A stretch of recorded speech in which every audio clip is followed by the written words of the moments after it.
Ça, c'est la grande question. À quoi sert la philosophie ? Parce qu'on ne pourra jamais trop philosopher, je suis ravie d'accueillir cette semaine la philosophe Olivia Gazalet. Et la fascination, c'est ça que je veux faire. Vivre, c'est s'interroger. Si tu arrêtes de te questionner, c'est que tu meurs. C'est normal qu'il m'arrive ça. Je suis Gémeaux. Et toi, t'es Taureau.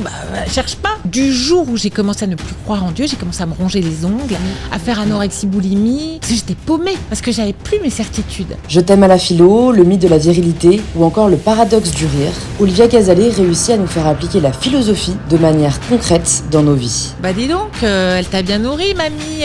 On dirait que vous êtes deux dans ton jean.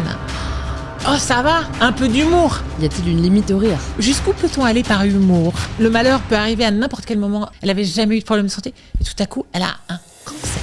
Je me suis pris la claque de ma vie, le père de mes filles, ma vie quittée pour une autre. Pourquoi j'ai échoué ? Au fond, qu'est-ce que c'est que l'amour ? Je devrais pas dire ça en tant que philosophe, hein, mais bon. Tu es humaine, spoiler ! Et je suis ravie de vous inviter à rejoindre ma conversation avec Olivia Gazalet. Bonjour Olivia. Bonjour Louise. Bienvenue sur InPower. Je suis très, très contente d'être là.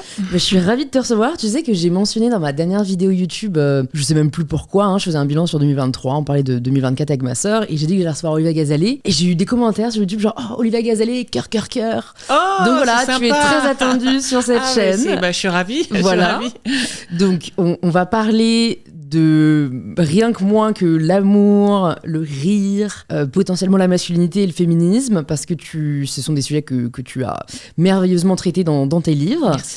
Mais la première question que je pose à tous mes invités, c'est de se présenter de la façon dont ils le souhaitent. Ah, mais tu fais bien de dire la façon dont ils le souhaitent. Ouais. Parce que moi, on me range en général dans la catégorie philosophe française. Et je dois dire que je me reconnais pas du tout dans cette définition, ni dans philosophe, ni dans française. Alors, je t'explique pourquoi. Française, oui, j'ai un passeport français, j'habite en France, mais je suis née à Tokyo, d'une mère franco-suisse et d'un père égypto-libanais, dont toute la famille a émigré aux États-Unis. Donc, toute ma famille paternelle habite les États-Unis. Donc, je me sens... En fait, j'ai jamais vraiment ressenti de sentiment patriotique, ni même nationaliste. J'aime pas les frontières d'une manière générale, ni les hiérarchies, mais ça, c'est un autre débat. Voilà. Donc, française, oui, mais... Pas que. Et pas que, voilà. Un peu métèque quand même. Fruit de l'immigration, du côté de mon père en tout cas, et philosophe. Alors là, philosophe, je trouve que pour moi, ça n'est pas une profession. C'est un état d'esprit, c'est une posture. Par exemple, toi, je te trouve philosophe, au sens où être philosophe, la démarche, la quête, c'est un état d'esprit de curiosité, d'étonnement, s'étonner que les choses soient ce qu'elles sont et comme elles sont. Essayer d'aller au-delà de l'apparence, chercher des clés de compréhension, tout ça. Donc en fait, toi, tu le fais tout autant que moi. Et moi, si je dois définir ma profession, c'est en fait, j'enseigne l'art de philosopher. Donc avec des étudiants, avec des non-étudiants, je donne des conférences. Et puis, depuis 15 ans, j'écris des livres. Voilà. J'aime bien cette précision. Voilà. Oui. Alors, et puis, dernière précision aussi, peut-être, quand on entend philosophe, moi, j'ai une façon d'envisager la philosophie de manière décloisonnée. Comme je te disais, j'aime pas les frontières. Et en fait, moi, ce qui m'intéresse, c'est quand je prends un sujet, par exemple, l'amour, ou le féminin, ou le masculin, ou le rire, plus dernièrement. Ce qui m'intéresse, c'est de le questionner sous différents angles. Donc historique, anthropologique, sociologique, psychologique, voire biologique, artistique. Donc en fait, de faire le tour d'une question. Donc en fait, ça déborde le champ de la philosophie pure, à moins qu'on comprenne la philosophie, au contraire, comme une manière d'englober tous les savoirs. Alors là, je me reconnais plus. Comment est-ce que tu considérais la philosophie avant de devenir philosophe et comment est-ce que tu la considères maintenant ? Alors, quelle bonne question. Comment je considérais la philosophie ? Alors, je vais te faire un aveu. Je me suis pas mal ennuyée pendant mes études de philosophie. La vérité. Ah ouais ? Ouais. Alors, j'étais passée par les prépas, Hippocagne et Cagne, et là, il y avait beaucoup de disciplines, beaucoup de matières, donc là, j'étais passionnée. Et ensuite, après, quand je n'ai fait plus que de la philo, je trouvais que c'était souvent un peu aride, souvent inutilement abscon. J'avais des profs à la fac qui se souciaient absolument pas d'être compris, et ça, je trouvais ça révoltant. de pouvoir parler 2 heures à des gens sans se soucier une seconde de savoir s'ils avaient été compris. Souvent, je ne comprenais rien d'ailleurs. Et j'ai fait toute ma culture philosophique en autodidacte, alors que j'étais à la fac. C'est-à-dire que tout ce que j'ai appris pratiquement, c'est par mes propres lectures, mes propres questionnements. J'aurais rêvé, mais vraiment rêvé de vivre à l'époque, de faire mes études à l'époque où il y avait Internet, parce que ça m'aurait fait gagner un temps fou, parce que moi à l'époque il fallait que j'aille à la bibliothèque, que j'emprunte des bouquins que je trouvais pas, je savais pas très bien où aller chercher. Bref, la philosophie me passionnait en tant que quête, mais elle me décevait beaucoup en tant qu'apprentissage et en tant que savoir.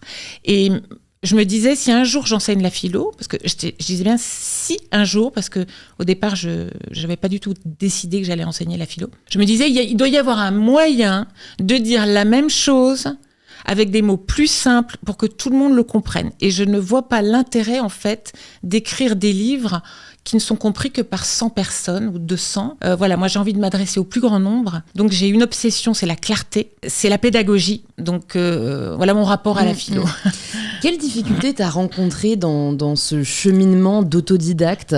Parce que autant certains professeurs sont en effet dans une forme de suffisance, voilà, peut-être qu'ils se complaisent dans cet intellectualisme qui les réconforte, mais pour avoir lu certains philosophes, je trouve ça parfois très compliqué de les comprendre, justement sans explication d'un tiers.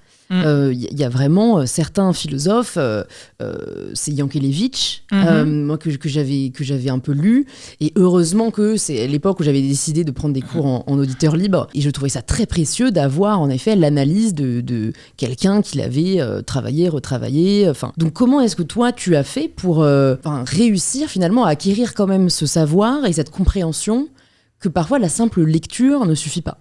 Alors j'avais quand même les cours à la fac, mais les cours à la fac m'embrouillaient plutôt qu'autre chose. Et en fait, ce que j'ai fait pour essayer de comprendre les auteurs un peu compliqués, c'est qu'il faut croiser les sources. En fait, il faut croiser les interprétations, essayer de tomber sur les bonnes, et puis cheminer en... Et puis, enfin, ça demande un peu de temps, de maturité et d'obstination, la philosophie. Parce que si, on peut pas non plus lâcher à la première difficulté. Mais je crois que la première fois, la vraie révélation que j'ai eue en philosophie, c'est avec Simone de Beauvoir, quand j'ai découvert le deuxième sexe, que je regrette d'avoir découvert si tardivement dans ma vie d'ailleurs, parce que c'est la première fois, vraiment, c'est le premier livre que j'ai lu de la première à la dernière ligne en comprenant tout. Et ça a été une lumière, parce que le souci de la philosophie, c'est que souvent, enfin, comme c'est enseigné à la fac, telle qu'elle est enseignée à la fac, c'est parfois très désincarné et tu vois pas forcément le lien avec des choses que tu as vécues ou avec des sujets qui te préoccupent ou qui t'obsèdent ou qui te posent problème dans ta vie. En fait, il y a ce décalage entre ce dont on a besoin, ce dont on a soif, ce dont on a faim à 15 ans, 16 ans, quand on se pose toutes ces questions, 17, 18, et puis ce que la philosophie peut nous apporter si elle n'est pas un peu dépoussiérée, éclairée, voilà. Et Simone de Beauvoir, tout à coup, c'est la révélation, parce que... Et alors je me suis dit, est-ce que c'est parce que c'est une femme qu'elle écrit simplement ? Je ne sais pas. Mais ça n'empêche que ce qu'elle dit est extrêmement profond, extrêmement abouti. C'est basé sur une recherche extrêmement fine, méticuleuse. Elle est méticuleuse dans ses... Mais c'est à la portée de tout le monde. Enfin, si tu t'en donnes les moyens, tu peux lire le deuxième sexe, même si c'est énorme. Et voilà, tu vas le comprendre. Donc, c'est cette lumière, moi, qui m'a fascinée. Et ça a même été ma révélation philosophique, même avant, en même temps que ma révélation féministe, je dirais. Ça s'est fait en même temps. À quel âge tu l'as lu ? Trop tard. Quand je dis trop tard, oui, parce que j'étais déjà bien intoxiquée par un tas de représentations. J'ai dû le lire vers 22, 23. C'est trop tard. Donc à la fin de tes études. Ouais, à peu près. Ouais. Mais t'avais quand même déjà... Parce qu'elle n'est jamais enseignée, elle. Ouais. On t'en parle jamais. Enfin, non. À l'époque, maintenant je sais pas, mais à l'époque, on n'en parlait pas. Écoute, je me demande si elle n'est pas plus enseignée en littérature qu'en philosophie. Oui, c'est bien possible. Elle est plus rangée dans cette case-là. C'est bien possible. Mais donc, c'est marrant que ce soit... que ta révélation, entre guillemets, ait eu lieu à 23 ans, alors que finalement, c'est à 18 que tu décides que tu veux faire de la philosophie. Qu'est-ce qui Alors, t'avait oui, convaincu? Parce que je trouve ça dur, en fait. Je trouve ça dur. Enfin, par exemple, je crois que je l'ai déjà dit sur notre podcast. Moi, je me rends compte que c'est, au final, la matière que j'aime le plus dans toutes les matières à l'école. D'accord. Ah oui. Mais en fait, tu vois, je t'ai dit que t'étais philosophe. Mais bon, comme tu dis, c'est vrai que on l'est un peu tous au fond. Mais en fait, à 18 ans, je me suis pas posé la question parce que, en l'occurrence, j'avais pas un professeur qui me passionnait. J'ai juste fait 2 heures de philo en terminale. Et donc, en fait, c'est vraiment... Enfin, ça fait 2 ans quoi, que je découvre. Mais en fait, j'adore la philo et j'aurais aimé faire des études de philo. Enfin, il est jamais trop tard. Hein. Mais comment toi... Tu réalises à 18 ans que c'est ce que tu veux faire et ce à quoi tu veux te consacrer? En réalité, j'ai pas vraiment décidé ça à 17 ans. Parce que moi, j'avais une autre grande attirance, c'était faire du théâtre. Ce que j'ai fait en parallèle avec mes études. Et en fait, j'aimais tout ce qui me permettait d'interroger des nouvelles façons d'agir, de voir le monde, ce que fait aussi le théâtre, parce que tu incarnes différents personnages. Et en fait, moi, la révélation j'ai un parcours un peu atypique, même très Mais tu sais quoi, revenons au début de ton parcours, parce que ça m'intéresse, ne serait-ce que de savoir comment est-ce qu'on grandit à Tokyo dans un monde qui n'était pas encore celui d'aujourd'hui, donc tu vois, pas aussi mondialisé, quoi. Ouais, je suis partie de Tokyo, j'étais très jeune. D'accord, donc t'as pas de souvenirs? Non, en fait, j'ai des faux souvenirs. C'est-à-dire que je pense que j'avais 3 ans j'ai quitté Tokyo quand j'avais 3 ans, donc je pense que t'as pas vraiment de... Mais en revanche, comme après, j'ai grandi j'avais plein de jouets, de joujoux japonais, il y avait plein de choses qui venaient du Japon à la maison, ma mère faisait des bouquets japonais, il y avait une culture d'amour, imprégné. Il y avait quelques mots de japonais. Et moi, j'ai un prénom. Je m'appelle Michiko. Je m'appelle Olivia Michiko. Donc, on m'appelait Michiko à la maison. Donc, le Japon était là sans être là, au même titre que l'Égypte. C'est-à-dire que quand on a étudié Champollion, les hiéroglyphes, on parlait de moi. Quand on étudie le mont Fuji et les geishas, c'était moi. Puis ensuite, après, j'ai vécu en Suisse. Le chocolat, c'était moi. Donc, en fait, voilà. Et les États-Unis, après, j'étais toute fière de dire que j'avais de la famille qui habitait à New York, parce que c'était super stylé à l'époque, ça l'est moins maintenant. Pour te dire mon itinéraire, il a été assez particulier, je dirais, quand tu me demandes comment j'ai décidé de faire de la philo, en fait, c'est pas en étant étudiante en philo, bizarrement, j'ai eu la révélation que je voulais enseigner la philo en faisant une expérience qui a été l'expérience la plus importante de ma vie, à part mes enfants, qui était que quand j'ai fait du théâtre, un jour, par un hasard, quelqu'un m'a proposé d'animer un atelier de théâtre dans une prison pour femmes, la maison d'arrêt des femmes de Fresnes.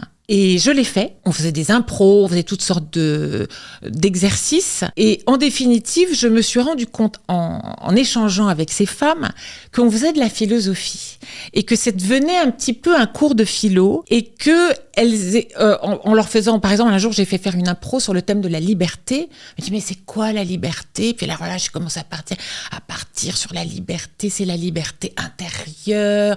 Même si t'es enfermé entre 4 murs, tu peux trouver la liberté en toi. Et que je leur parle des stoïciens, et que je leur parle des épicures. La sagesse est au fond de toi. Et la fascination, et je me suis dit, en fait, c'est ça que je veux faire. C'est que je veux apporter des petites lumières qui font bouger les lignes dans l'esprit des gens. Mais si ça passe par un livre, c'est très bien. Si ça passe pas par un livre, mais juste par un échange, c'est aussi de la philosophie. Et moi, j'ai mis assez peu de livres de philosophie pure dans les mains de mes filles. En revanche, je les ai élevées sans arrêt en essayant de les faire philosopher sur ce qui leur arrivait. Et je crois que ça a porté ses fruits dans certaines circonstances un peu pénibles. Justement, c'est une vraie question, tu vois. Je suis heureuse de voir qu'aujourd'hui, j'ai l'impression, la philosophie, elle va en poupe, ou en tout cas gagne en lettres de noblesse. Mais c'est vrai que pendant longtemps, il y a eu presque cette peur par rapport à la philosophie qui paraissait réservée à une élite, qui paraissait un peu inaccessible. Ouais. Comment tu dirais est-ce qu'on peut utiliser la philosophie au quotidien? Comment est-ce qu'on peut en faire bon usage? Ça, c'est la grande question. À quoi sert la philosophie? Ce que je me demande parfois. Non, la philosophie, en fait, comme je te disais tout à l'heure, pour moi, c'est beaucoup plus un état d'esprit qu'un savoir. C'est d'ailleurs, ça veut dire philosophie, philia et sophia, c'est-à-dire l'amour, la quête d'un certain savoir. Et en réalité, je pense qu'on devient philosophe et on a besoin. Ta question, en fait, c'est pourquoi on a tant besoin de philosophie aujourd'hui.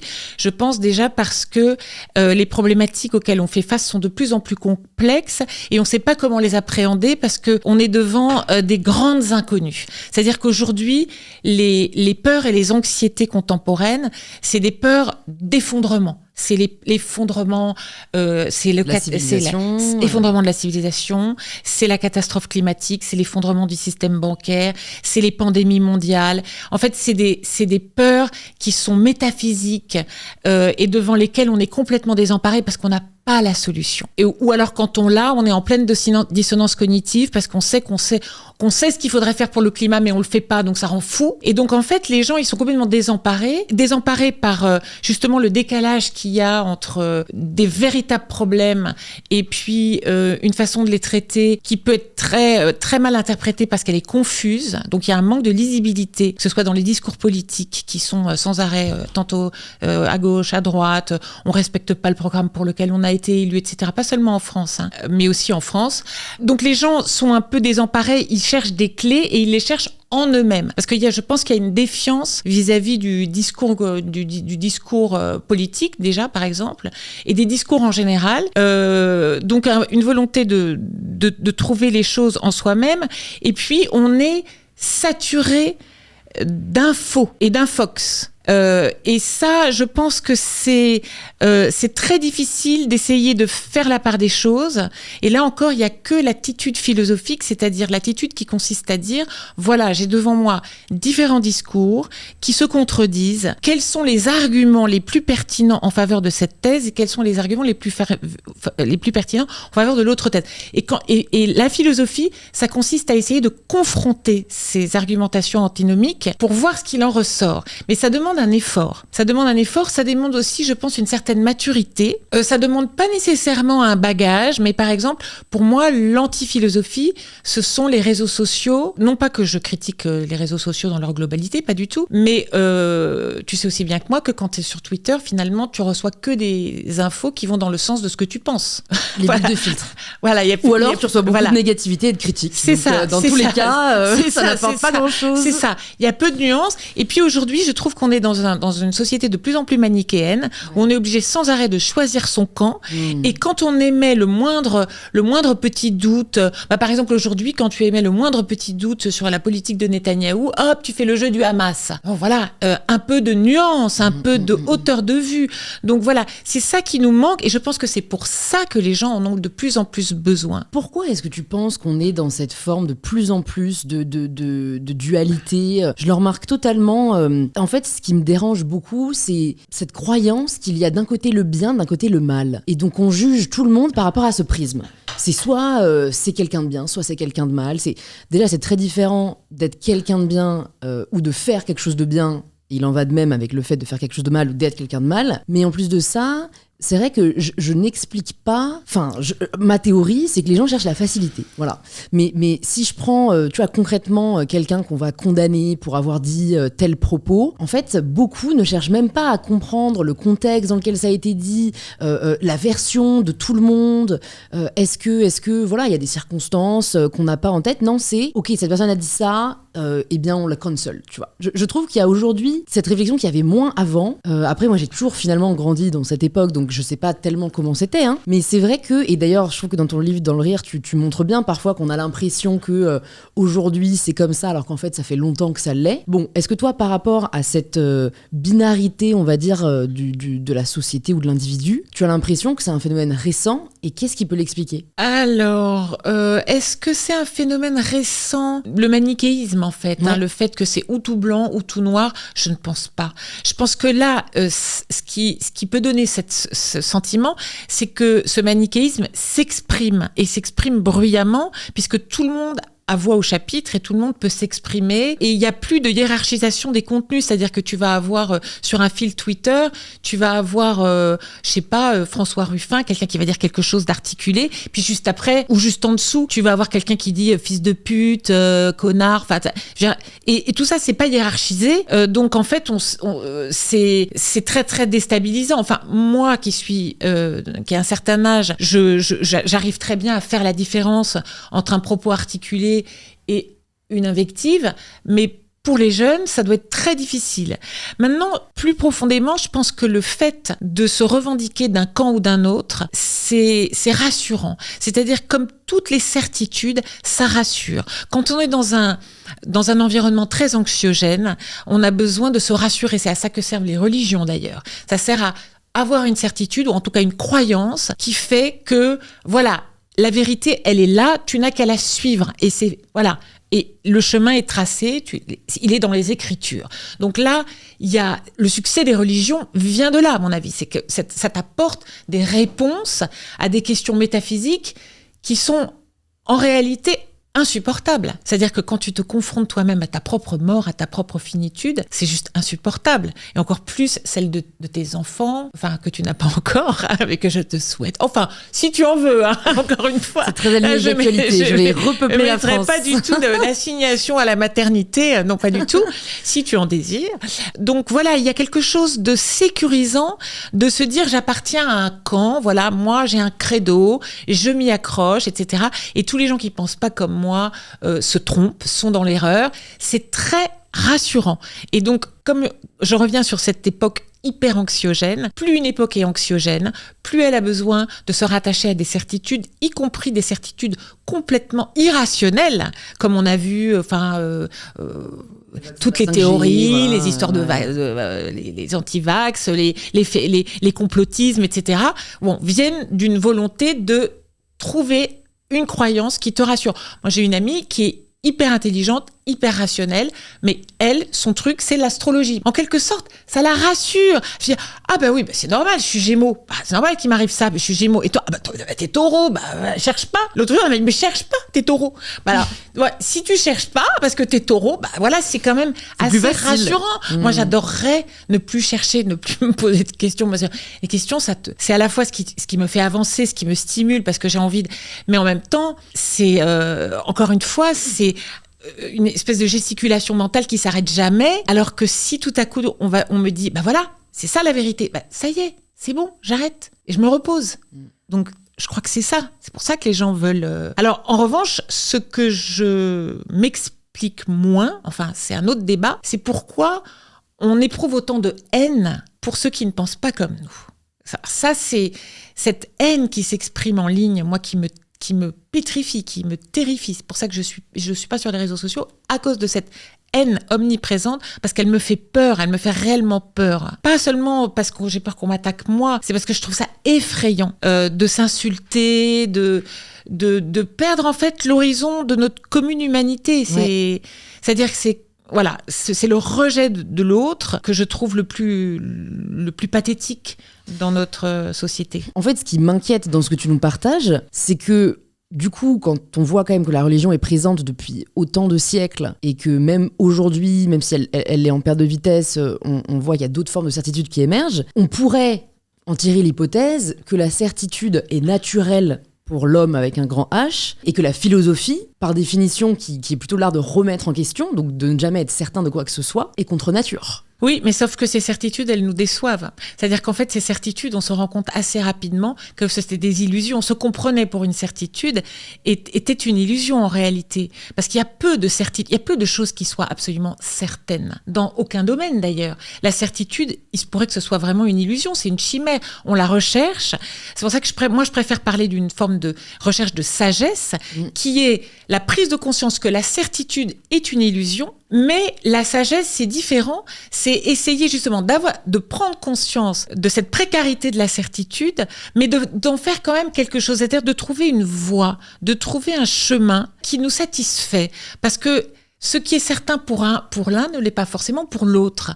Et donc tout ça est très relatif. Donc je pense que justement, on est en quête de certitude. Donc il y a soit ceux qui sont persuadés de l'avoir trouvé et qui sont pour moi pas forcément très intéressants et qui deviennent un peu manichéens parce qu'ils sont sûrs d'avoir raison. Donc ça veut dire que les autres ont tort. Et à l'inverse, l'attitude philosophique, mais qui est pas la plus minoritaire, mais comme tu le disais justement, elle fait de plus en plus d'émules ou d'adeptes, de gens qui s'y intéressent. C'est au contraire l'attitude qui consiste à dire « Bon, voilà, c'est incertain, moi je ne sais pas ce que c'est que la mort. J'en ai aucune idée, je ne l'ai jamais vécu, donc je ne vais pas vous dire c'est ça et il n'y a rien après. Je ne vais ni vous dire qu'il y a un Dieu qui vous attend, ni vous dire qu'au contraire, c'est le matérialisme qui a raison et que vous allez vous transformer au plus tard. Je n'en sais rien. Tout ce que je sais, c'est comment on peut essayer de faire de sa vie quelque chose qui vous rende la mort moins effrayante.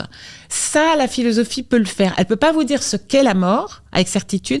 Elle peut vous dire voilà comment mener et conduire votre vie de manière à ce que la mort vous paraisse un petit peu moins effrayante. Comme disait Platon, philosopher, c'est apprendre à mourir. Bon, je trouve ça un peu sinistre comme définition, mais en fait, ça peut paraître sinistre, mais en réalité, c'est très joyeux. C'est comment faire de sa vie quelque chose qui nous rende la mort moins. Parce que si t'as super bien rempli ta vie et que t'es en paix avec, alors je dis pas à 50 ans, mais quand t'as l'âge un certain âge, et que t'as rempli ta vie, et que tu as rendu les gens autour de toi heureux, que tu as aimé et été aimé, ben voilà.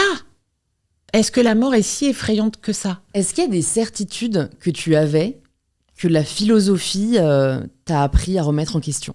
Écoute, par exemple, des certitudes. Moi, j'avais pas des certitudes, mais j'ai été élevée, j'ai reçu une éducation religieuse, chrétienne. Bon, un peu par accident, parce que mes parents n'étaient pas spécialement pratiquants. Si, ma mère plus que mon père, mais bon.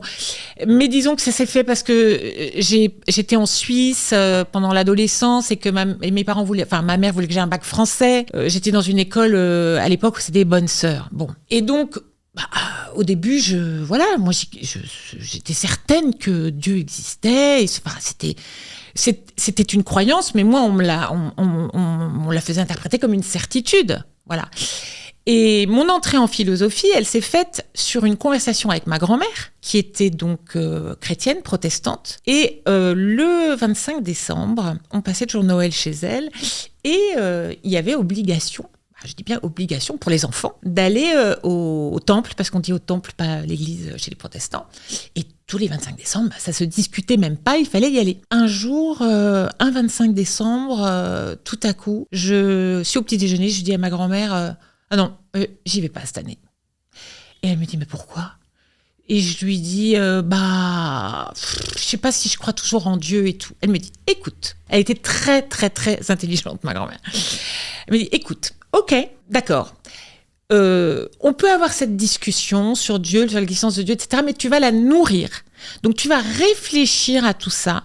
Et puis quand tu auras quelque chose d'intéressant à me dire sur la religion, on en reparlera et peut-être, éventuellement, tu pourrais être dispensé du temple le 25 décembre. Eh ben, ça m'a fait énormément réfléchir parce que ce que j'ai essayé de lui dire, mais j'y arrivais pas, évidemment, j'avais pas les mots. Je voulais lui dire exactement ce que dit Kant. C'est-à-dire qu'en fait, j'avais l'intuition, mais comme une môme, comme une ado, que on pouvait très bien être moral, gentil, faire le bien autour de soi, sans avoir besoin de passer par Dieu, et qu'on pouvait même ne pas croire en Dieu, parce que je commençais à avoir des doutes. Mais je voulais quand même dire à ma grand-mère, tu sais, je suis une bonne fille, je suis bonne, j'ai des bonnes idées, j'ai des bonnes intentions, et pourtant je crois pas en Dieu. Et pour moi, c'était impossible. C'était Dieu qui nous disait où était le bien et le mal, et ne pas croire en Dieu. Par exemple, je me sentais hyper coupable quand je faisais pas ma prière le soir dans ma tête. Quand j'étais petite, hein. Et puis un beau matin, je me suis dit, mais en fait, mes prières, elles servent à rien. Parce que je m'étais rendu compte que j'avais prié pour un truc. J'avais prié pour qu'un garçon me regarde, pour être franche. Et au bout de 6 mois, il me regardait toujours pas. Et je comprenais pas. Et donc, je me dis, mais pourtant, j'ai prié. Donc, j'ai commencé à remettre les choses en question à cause d'un garçon. Voilà. Donc, évidemment, ça, je pouvais pas le dire à ma grand-mère.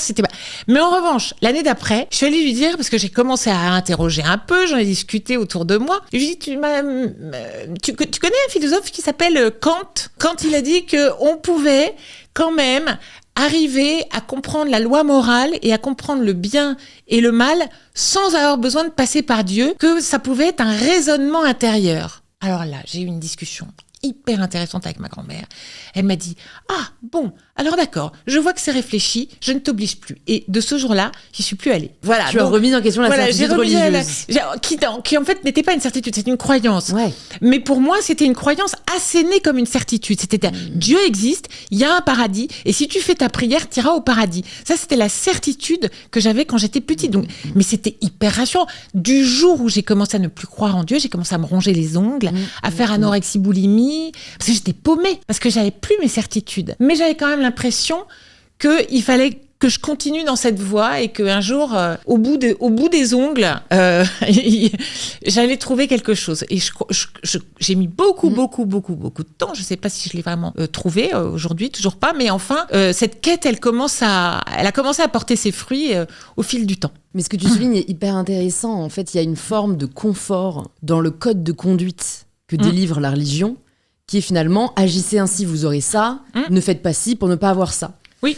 Comment, tu vois, si toi, là, tu devais, on va dire, refléter sur ton passé, qu'est-ce qui t'aurait aidé pour gagner du temps et pour finalement dépasser cette angoisse existentielle de, ok, bon, bah maintenant, je ne crois plus en Dieu, donc je ne sais plus finalement quoi faire pour avoir la vie éternelle, ou je ne sais plus juste quoi faire de ma vie. Qu'est-ce qui peut aider une personne, peut-être des personnes qui nous écoutent, qui sont dans ce cas-là aujourd'hui ? Alors, moi, il y avait un texte, aussi un texte que je pourrais peut-être recommander, mais en fait, je ne sais pas s'il répond vraiment à ta question. C'est un tout petit texte de Sartre qui s'appelle « L'existentialisme est un humanisme » et où, en fait, il explique que on est toujours libre, en réalité, même quand on est...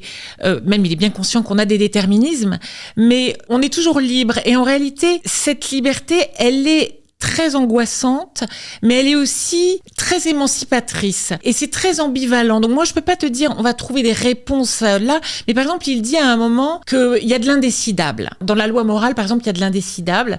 À un moment, je crois, il y a un jeune étudiant qui vient le voir, c'est pendant la guerre. Alors, je sais plus exactement le détail, mais je crois qu'il lui dit, écoutez, voilà, moi, je sais pas où est le bien, je sais pas quoi faire, parce que là, soit j'ai la possibilité de partir à Londres, rejoindre De Gaulle et rentrer dans la résistance. Mais là, je vais me mettre au service de la France et de la paix, mais je vais devoir sacrifier ma mère qui n'a plus que moi. Donc, si je reste à Paris, je reste proche de ma mère, donc je suis utile à une personne, mais pour cette personne, je représente tout.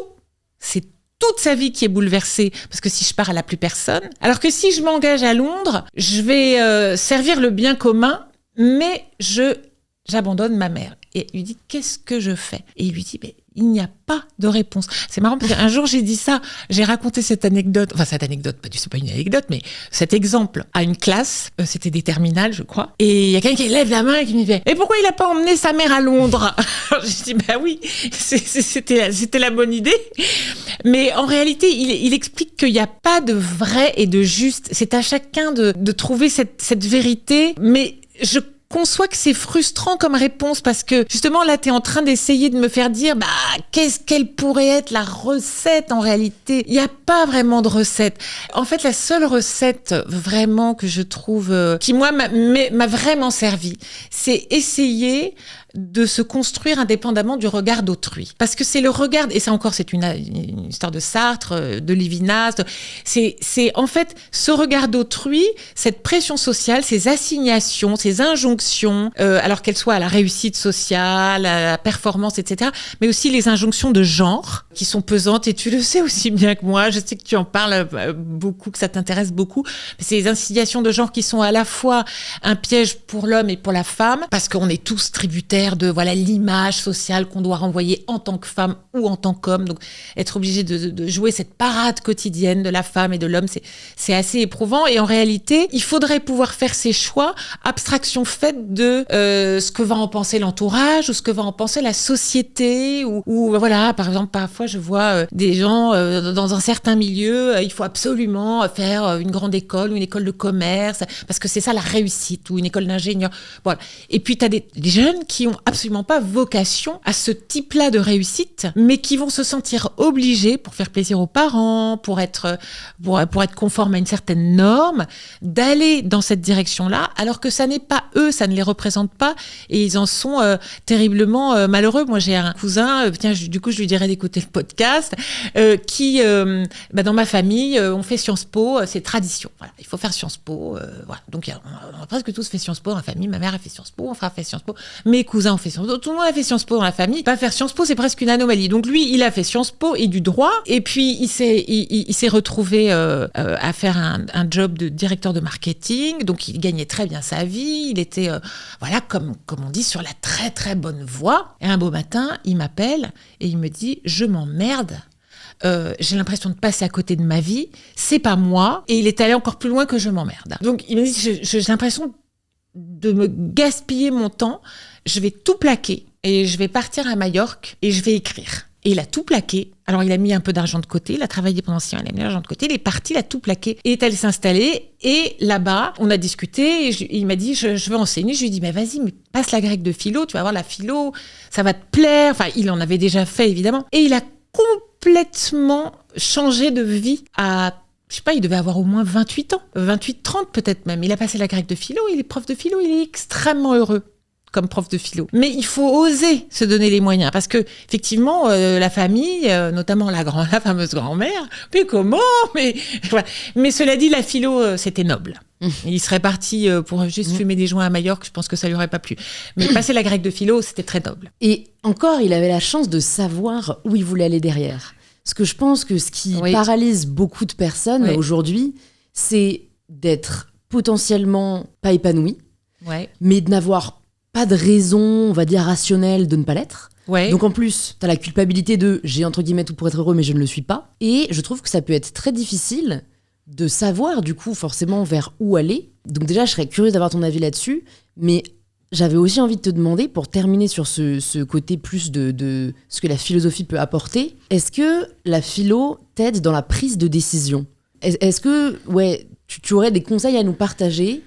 Parce qu'au-delà de se détacher du regard des autres, bon, ok, une fois qu'on se dit, je me suis détachée du regard des autres, je fais ça pour moi, mais je trouve que parfois, il y a enfin, c'est peut-être que moi, c'est peut-être lié à mon style astrologique, j'en sais rien, mais j'ai vraiment cette indécision très difficile où, tu vois, je finis par faire des listes, à demander tout le monde autour de moi ce qu'ils en pensent, mais parfois, je me dis que je gagnerais peut-être à avoir une approche plus philosophique, ne serait-ce que choisis, tu verras bien si ça te plaît ou pas, quoi. Alors, en fait, ta question, c'est est-ce que la philosophie, ça peut nous aider à savoir qui nous sommes, qui suis-je ? Pour moi, la philosophie aide à ça. Ouais. Mais comment est-ce que concrètement, parce que parfois la philosophie peut être très abstraite, comment est-ce que concrètement ça peut nous aider dans la prise de décision ? Ah, je suis pas sûre que ça aide dans la prise de décision, franchement.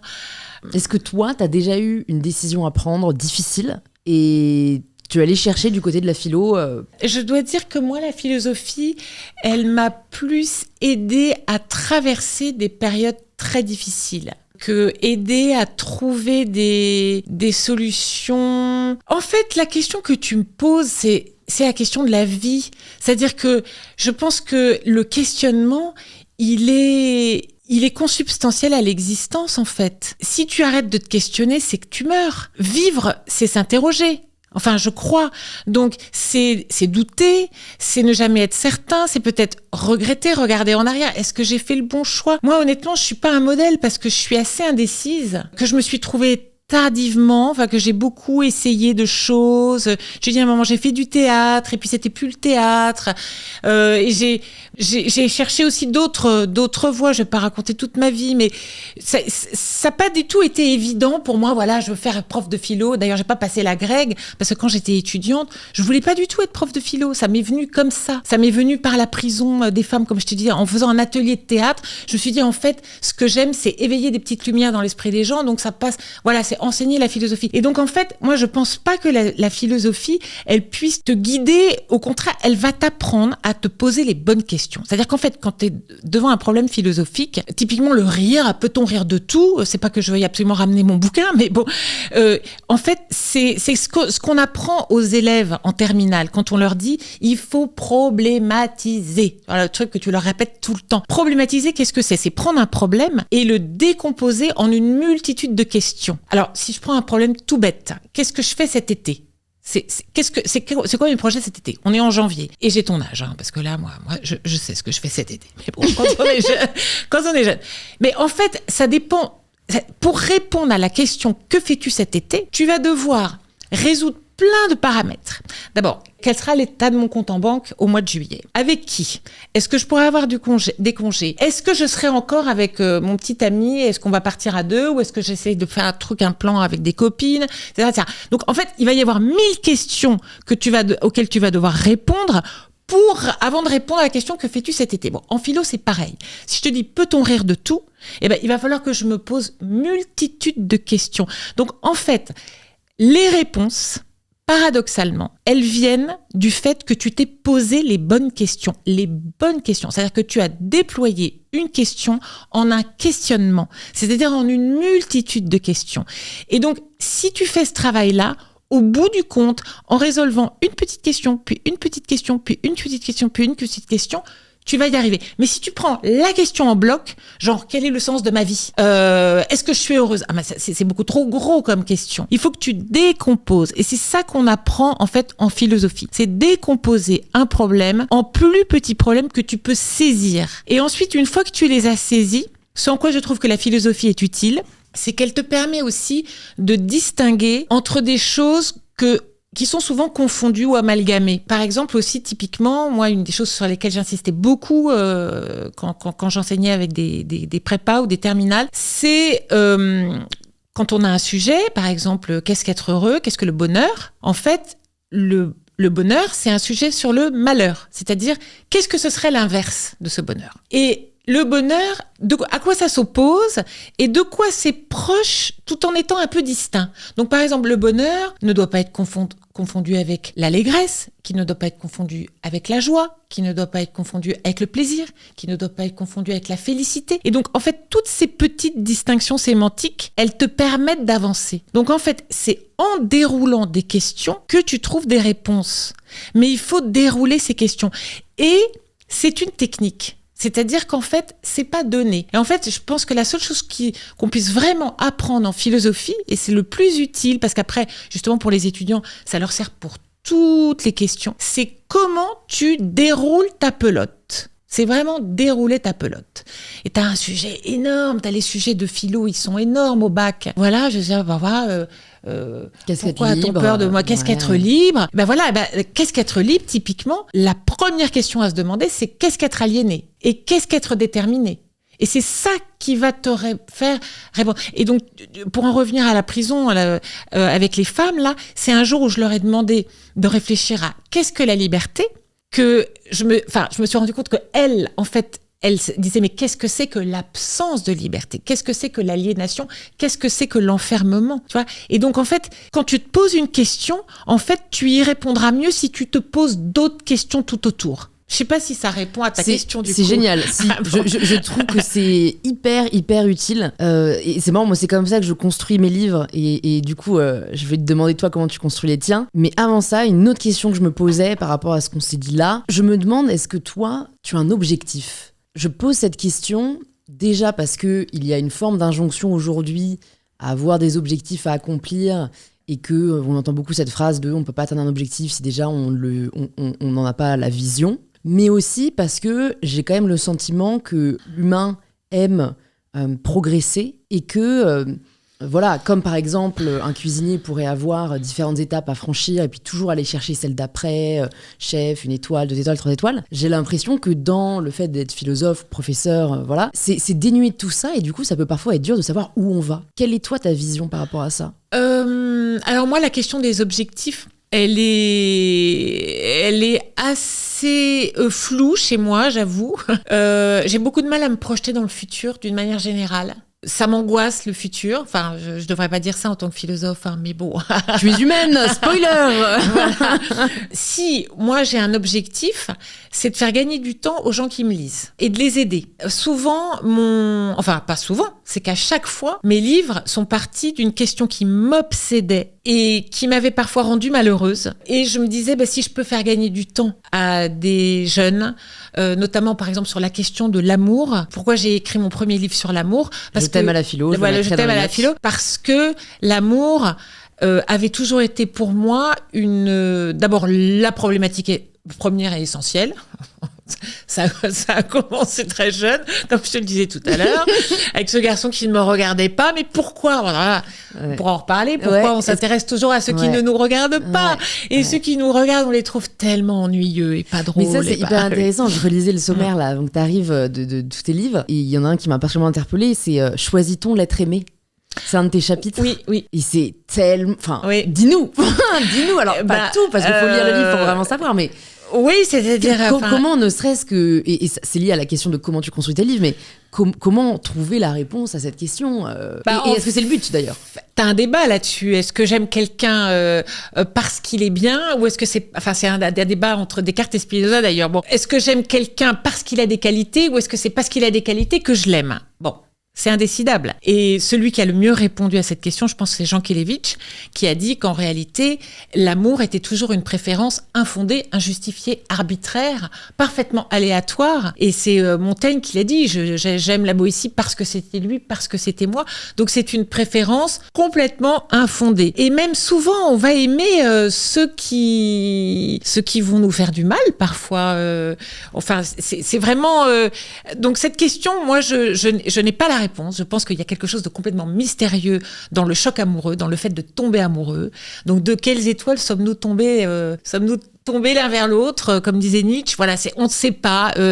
Qu'est-ce qui fait qu'un tel, tout à coup, va te faire vibrer? Il y a eu plein de philosophes, ce que j'ai montré dans le chapitre de ce livre, Choisit-on l'être aimé, qui ont essayé de dérouler ce truc-là, donc de répondre. Donc, si t'écoutes Freud, il va te dire, voilà, papa, maman, c'est des amours d'infantile, la scène primordiale, la scène parentale, etc. Bon, tu peux te dire, oui, c'est parce qu'il me rappelle mon père ou ma mère, ou c'est parce qu'au contraire, c'est le contraire de mon père. Ça éclaire. En fait, à chaque fois, t'as des éclairages, mais au bout, tu restes dans le mystère. Il n'y a pas de vérité. Non, il y a pas de vérité. Mais en quoi ça t'a aidé, toi, d'écrire ce livre? Alors, moi, l'histoire de ce livre, elle est très intime. Enfin, c'est vraiment le cœur même de ma vie, ce livre, parce que on va se faire des confidences que personne n'écoute, n'est-ce pas? On est entre nous. On est vraiment entre nous.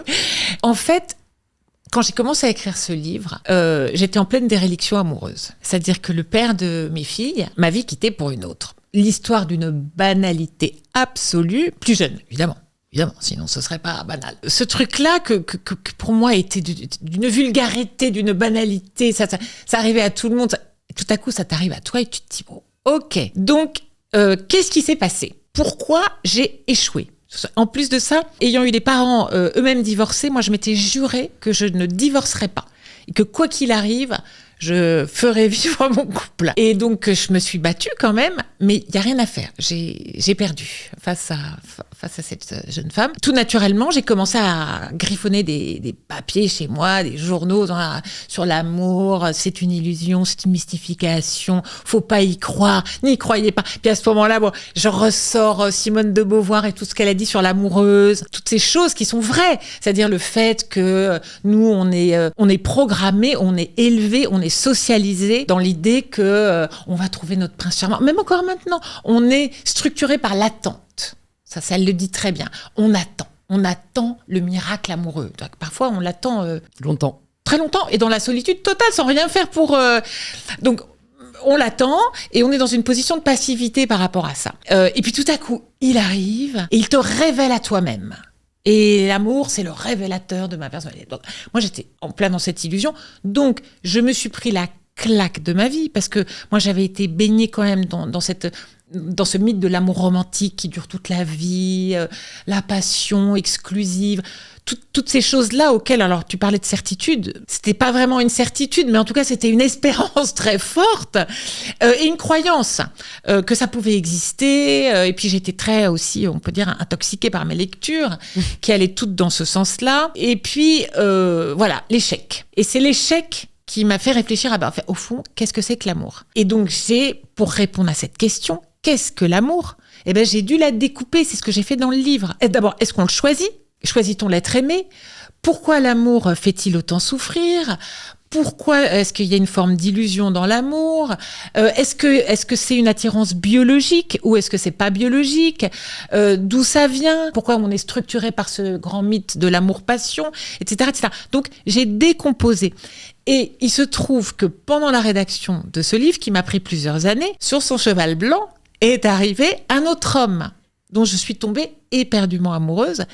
Et donc, tout à coup, panne d'inspiration, parce que tout le début du livre, c'était « L'amour n'existe pas, c'est une illusion, réveillez-vous, mesdames, lisez Simone de Beauvoir, vous allez voir le prince charmant, tout ça, allez balayer, trouvez votre vérité en vous. » Tout ça. Mais j'étais tombée de l'autre côté, en fait, je n'y croyais plus. C'était la démystification totale de l'amour et du concept. Et tout à coup, je rencontre un homme dont je me dis, en fait, voilà, ça se passe super bien. Je me projette avec lui. Je crois que je pourrais encore, et je suis avec lui encore 15 ans après. Et tout à coup, je me suis dit, bon, en fait, ça peut exister. Donc, il faut quand même y croire. Et donc, la question, c'était, à quelles conditions peut-on faire durer l'amour ? Qui est encore une autre question. Donc, je me suis posé la question, c'est la dernière du livre, c'est peut-on promettre l'amour éternel ? Qui est une vaste question. En tout cas, je ne sais pas si on peut le promettre, mais en tout cas, on peut y croire. Le promettre, c'est encore autre chose. Mais en fait, il y a les deux mouvements dans ce livre, c'est-à-dire qu'il y a un début je ne sais pas si ça se sent, mais il y a quand même tout un début.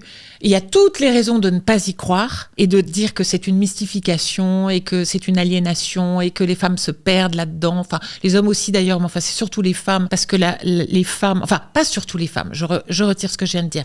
Mais disons que nous, on a été élevés avec l'idée que c'est notre vocation naturelle d'aimer, que l'amour chez nous, c'est notre vocation. Et donc, on est un peu la gardienne de l'amour dans le couple. Et donc, l'homme, il peut aller à droite, à gauche, faire la vie, etc.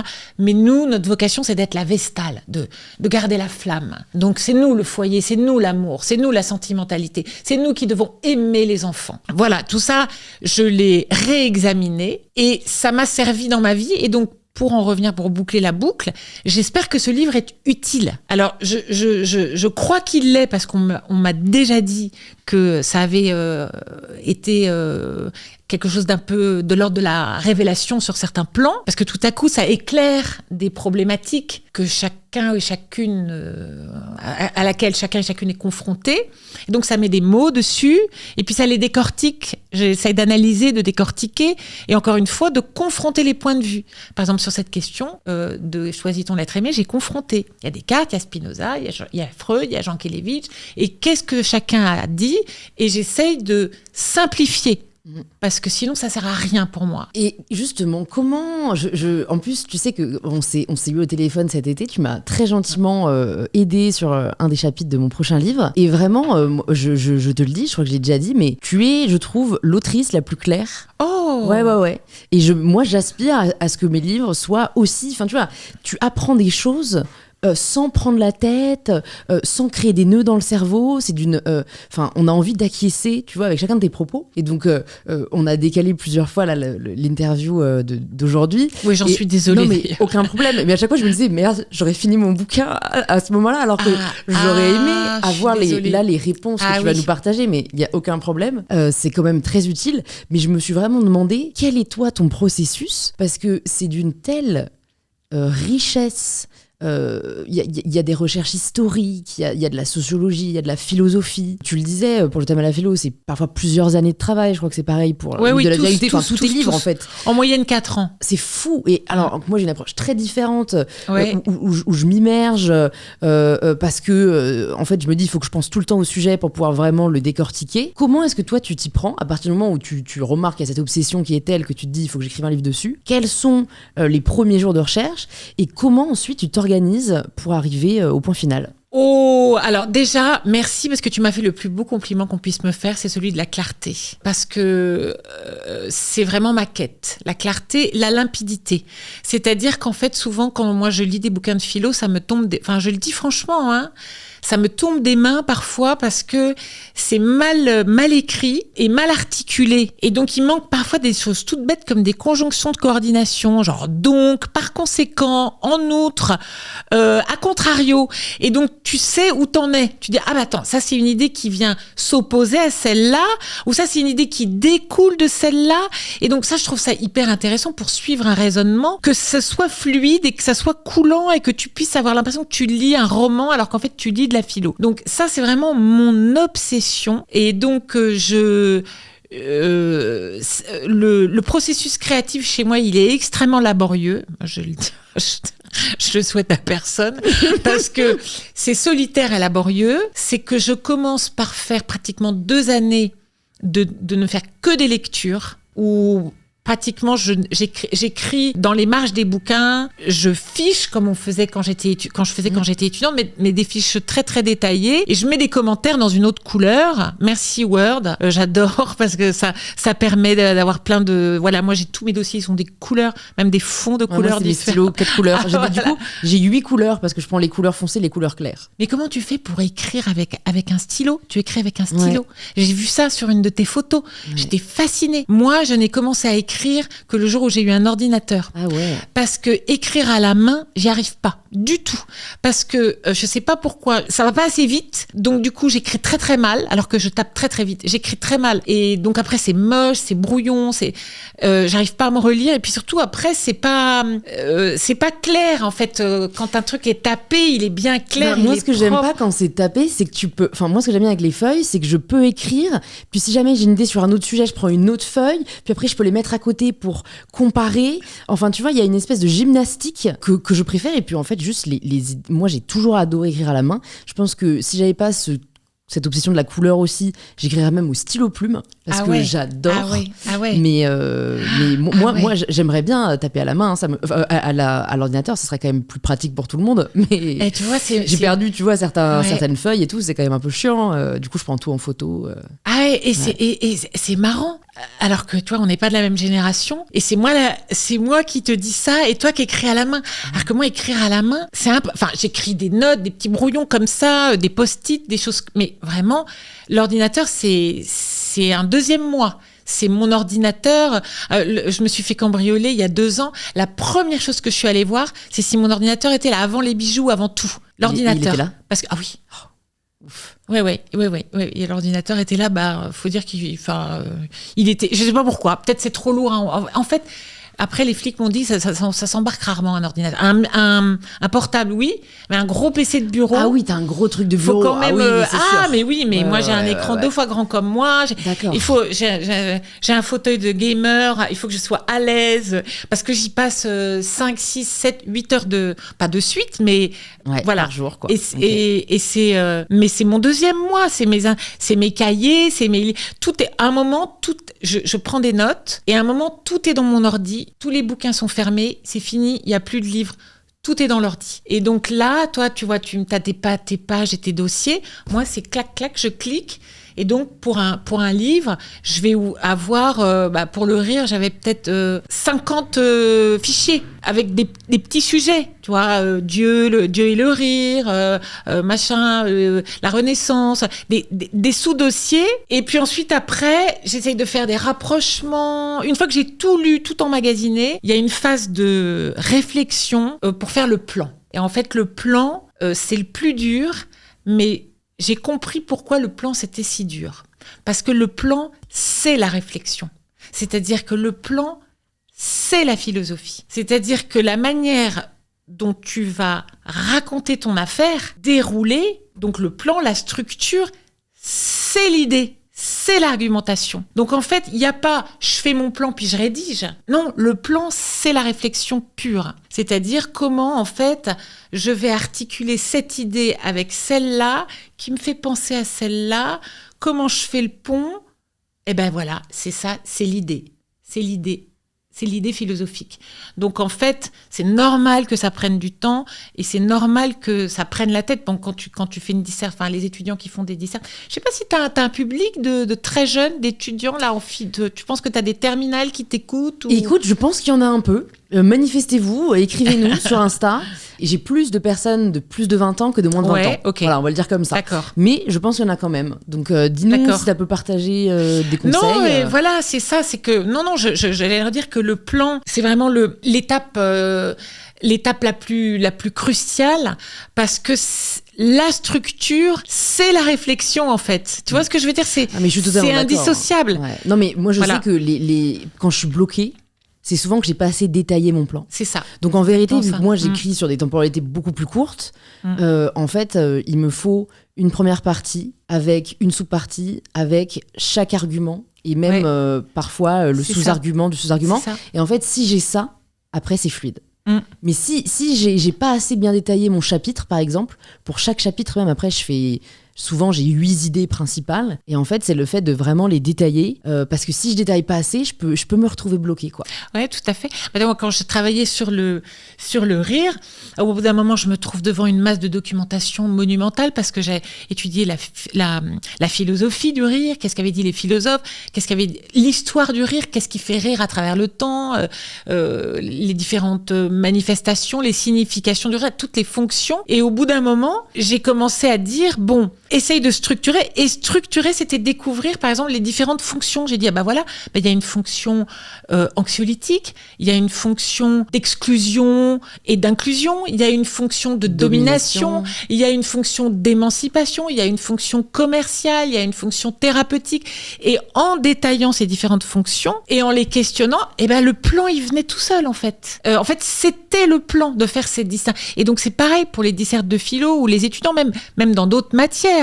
Dans toutes les sciences humaines, c'est la même chose. C'est-à-dire qu'il faut décomposer. Les problématiques sont énormes et il n'y a que la décomposition qui te fait avancer. Autant je peux comprendre assez facilement d'où est venue l'obsession pour l'amour, même celle pour le féminisme parce que je la partage, mais je serais vraiment curieuse de savoir d'où est venue cette obsession pour le rire et à quel moment tu t'es dit il faut que j'en fasse un bouquin. En fait, là encore, je vais partir d'une expérience personnelle, mais que tout le monde a vécu. Ouais. Moi, j'ai un souvenir d'un trauma. Okay. Quand j'étais en seconde. Eh bien, je revenais des fameuses vacances chez ma grand-mère à Noël. Et j'avais peut-être un petit peu forcé sur le chocolat. Ou sur les truffes, je sais pas. Et donc, j'avais grossi en bref, quoi. Et donc, je rentre dans la classe comme ça. Et puis, il y a toute la bande de beaux gosses qui sont en rang, là. Et puis, je passe et là, je sens des gloussements. Et il y en a un qui balance dis donc, elle t'a bien nourri, mamie. On dirait que vous êtes 2 dans ton jean. Et là, fou rire de toute sa bande de potes. Et moi, mortifiée. Et tu sais pas quoi répondre dans ces cas-là. Alors je lui dis c'est pas très drôle c'est terrible ce genre de moment. J'ai envie de pleurer, j'ai envie de disparaître, de mourir.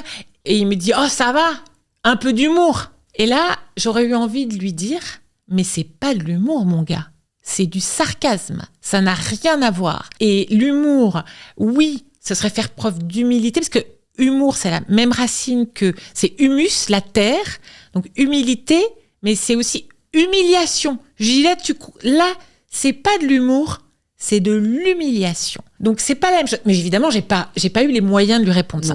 Puis après, souvent dans ma vie, j'ai assisté à des scènes où j'en étais la victime, la cible directe ou témoin, de trucs comme ça. Ça va, un peu d'humour, mais t'as pas d'humour. Mais je vendais, c'était pour rire. Et moi je me disais, il y a un truc là-dedans qui me gêne, c'est que oui, peut-être lui ça le fait rire, lui il trouve ça drôle, sa bande de potes il trouve ça drôle, mais moi je suis mortifiée. Donc en fait, qu'est-ce que c'est que le rire, qu'est-ce que c'est que l'humour? Et puis j'ai cette histoire d'inclusion-exclusion, c'est-à-dire que ça crée une connivence entre les rieurs, on rit avec, mais on rit contre. Donc ça exclut la cible dont on rit. Et alors ça m'a énormément travaillé. D'abord parce que aussi j'ai la chance de vivre avec quelqu'un qui est très drôle. dont c'est le métier d'ailleurs. Enfin, il n'est pas humoriste, mais il écrit pour des humoristes. Il est super drôle.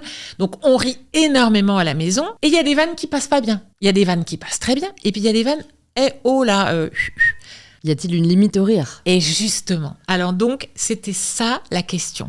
C'était, en réalité, tu sais, tout à l'heure, on disait jusqu'où peut-on aller par amour ? J'ai envie de te dire, jusqu'où peut-on aller par humour ? À quel moment cette excuse d'humour de oh ça va je vannais, à quelles conditions elle est recevable? Et donc en fait c'est ça la question qui m'a mise en route. Alors je crois avoir un peu trouvé, ce qui est compliqué dans cette histoire du rire, c'est ça que j'ai appelé le paradoxe, c'est que pour que ce soit drôle, il faut que ça chatouille, il faut que ça dérange un peu, il faut que ce soit un peu transgressif, un peu subversif, ou un peu exagéré, un peu excessif. Il faut que ça te perturbe.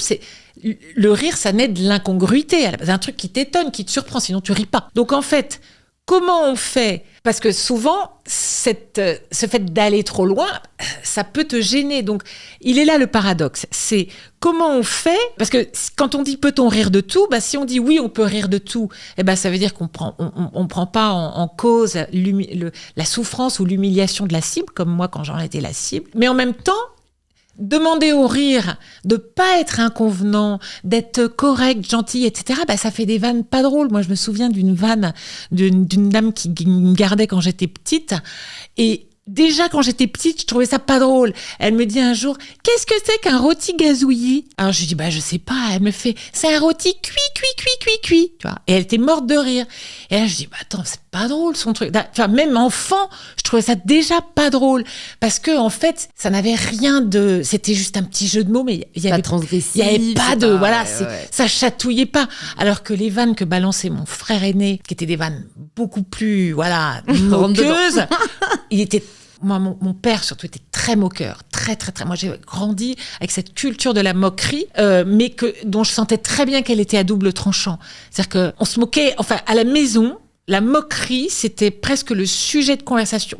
C'était un sujet central. C'était vraiment, ils étaient très moqueurs dans ma famille. Et donc, moi, j'ai grandi avec cet état d'esprit un peu, Donc, même moi, m'est arrivé de faire des vannes humiliantes aussi. Je veux dire, c'est un conditionnement. Mais, mais j'en ai fait aussi des blagues reloues. J'en ai fait, je continue à en faire d'ailleurs, sans m'en rendre compte parfois. C'est-à-dire que la marge, elle est subtile. Donc, c'est justement ce que j'ai essayé de décortiquer dans le livre, c'est quelles sont les conditions recevables pour l'excuse d'humour. C'est-à-dire, à partir de quand, justement, on peut considérer que c'est de l'humour. Et donc, pour moi, il y a au moins 4 questions qu'il faut se poser.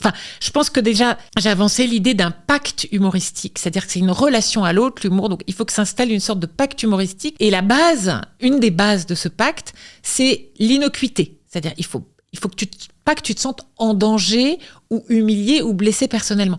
Typiquement, la vanne grossophobe dont j'avais été la victime, sans être grosse en plus. C'est ça en plus de ça, c'est un autre sujet, les femmes, la ligne. Mais oui, mais en plus, tu l'as brièvement dit, tu avais été victime de troubles alimentaires, donc c'était en plus le truc à pas dire. C'est ça, c'est que j'étais déjà victime de troubles alimentaires. Et donc, ça m'a mortifiée. Et puis, moi qui déjà mangeais rien, à l'époque, pour être maigre, c'était à l'époque où il fallait vraiment être maigre, pas mince, maigre. Donc, déjà, je ne mangeais rien. Mais là, ce jour-là, j'ai carrément démarré une phase anorexique. C'est-à-dire que je mangeais carrément plus rien. C'est-à-dire que je suis passée à une pomme. Alors qu'avant, j'étais à une pomme et un fenouil. Il y a eu une époque où je mangeais 100 calories par jour. Je sais pas comment j'ai tenu d'ailleurs. Mais comment t'en es sortie ? Ça a été long. Hein. Ça a été très long. En fait, j'en suis sortie par la grossesse. Ah oui. Ouais. Ah oui, des années. Ouais. Ah oui, non mais 15 ans. Ouais. De l'âge de 15 ans à ma première grossesse, à peu près 29. Obsession alimentaire. Donc, c'est un autre sujet, ça, mais c'est vrai que j'ai parlé des vannes grossophobes dans mon livre, parce que, à côté des vannes sexistes, homophobes, islamophobes, judéophobes, etc., en fait, ça peut pas être de l'humour quand la cible est vulnérable. Je pense que le premier critère de ce pacte humoristique, c'est que la cible ne soit pas vulnérable et pas stigmatisée. C'est-à-dire un stigmate, c'est un stéréotype dégradant. C'est-à-dire parce que, par exemple, vanner, tu vois, par exemple, je pense qu'une blague contre les Suisses, c'est moins préjudiciable qu'une blague contre les Africains, contre les Noirs, parce que les Suisses ne sont pas stigmatisés. Donc si tu blagues comme le fait David Castello-Lopez, que j'adore, mais il me fait beaucoup rire parce que je connais bien la Suisse et que je suis un peu suisse. Bon, moi, honnêtement, quand ils vannent sur le chocolat, les montres et l'argent, ça leur porte pas préjudice aux Suisses. Parce que tu perpétues juste un stéréotype. Mais perpétuer un stigmate, le stigma, originellement, c'est la marque au fer rouge des esclaves. C'est que là, tu perpétues quelque chose de dégradant qui enferme les gens dans quelque chose qui, en fait, les déprécie, les dévalorise, les dévalue, les discrédite. Donc, la grossophobie, c'est un des aspects de ce rire de dégradation dont je parle beaucoup et qui m'obsède. En fait, ce qui est compliqué dans l'humour, c'est que c'est pas une affaire d'énoncer, c'est une affaire d'énonciation. C'est-à-dire qu'un même contenu comique, il peut être humoristique dans un cas et pas humoristique dans l'autre. Et ça dépend de 4 paramètres, donc je les ai détaillés. T'as dans quel contexte, qui parle, dans quel état d'esprit et qui est la cible et est-ce que cette cible est vulnérable. Et donc il faut poser ces 4 questions. Et là, je pense que si, avec la combinatoire de ces 4 éléments, tu peux déterminer si un contenu, par exemple cette même vanne, il me l'aurait sorti alors que j'étais toute fluette ou trop fluette ou toute seule, pas avec son escorte de garçon, dans un autre contexte, etc. Elle aurait peut-être pas été perçue de manière aussi dévalorisante, tu vois. J'aurais peut-être pu dire, oui, là, c'est de l'humour. Si tu le vois sur une BD, ça peut être de l'humour. Il y a un contexte dans lequel un énoncé peut être humoristique. Et c'est ça toute la difficulté de la question. Ce qui m'interpelle, et c'est aussi, je trouve... comme ça que je l'ai ressenti en lisant Le paradoxe du rire, c'est qu'en fait, on se rend compte que c'est presque une science. En tout cas, il y a des paramètres, quoi, comme tu le dis très bien. Ouais. Mais est-ce que le propre du rire, c'est pas justement que ce n'est pas forcément rationnel ? Tu vois, je me dis, si jamais, avant de faire une blague, on doit réfléchir au contexte, à l'état d'esprit, à la cible, etc., en fait, c'est déjà, entre guillemets, trop tard pour faire la blague. Je me fais l'avocat du diable. Tout à fait. Alors, plutôt que de parler de science, moi, je parlerais plutôt d'art. Ouais. C'est-à-dire, pour moi, c'est un art. C'est-à-dire que c'est une combinatoire. Et effectivement, elle demande une certaine habileté, exactement comme un art. C'est-à-dire, ça se pratique. Ça s'exerce. C'est aussi le fruit de différentes expériences, parce que tu peux voir aussi, tu cultives ton sens de l'humour au contact des humoristes, au contact des gens drôles, au contact des gens qui ne te font pas rire, justement. Pourquoi un rôti gazouillis, c'est pas drôle. Pourquoi ? Parce que il n'y a pas de transgression, il n'y a pas d'inconvenance, il n'y a pas de grossièreté, il n'y a rien en fait. C'est juste un petit jeu de mots pour enfants. C'est un art de danser au bord du vide. C'est-à-dire que c'est toujours un peu sur la ligne de crête, tu vois, et t'as des exemples dans l'actualité de vannes qui sont un peu sensibles. Et c'est un art de le faire passer au bon moment, au bon endroit, sur la bonne antenne, et tout ça. Alors, je dirais pas science, plus art. Donc, effectivement, dans l'art, il y a aussi un côté artisanal, c'est-à-dire un côté quelque chose dans lequel tu peux t'améliorer, t'entraîner, t'exercer comme une poterie, comme une glaise que tu façonnes. Et effectivement, tu as des gens qui sont doués naturellement, comme les artistes. En réalité, tu as un gamin, il fait du piano superbement à 8 ans. Mais tu en as d'autres qui ont cette espèce de sens de l'humour inné.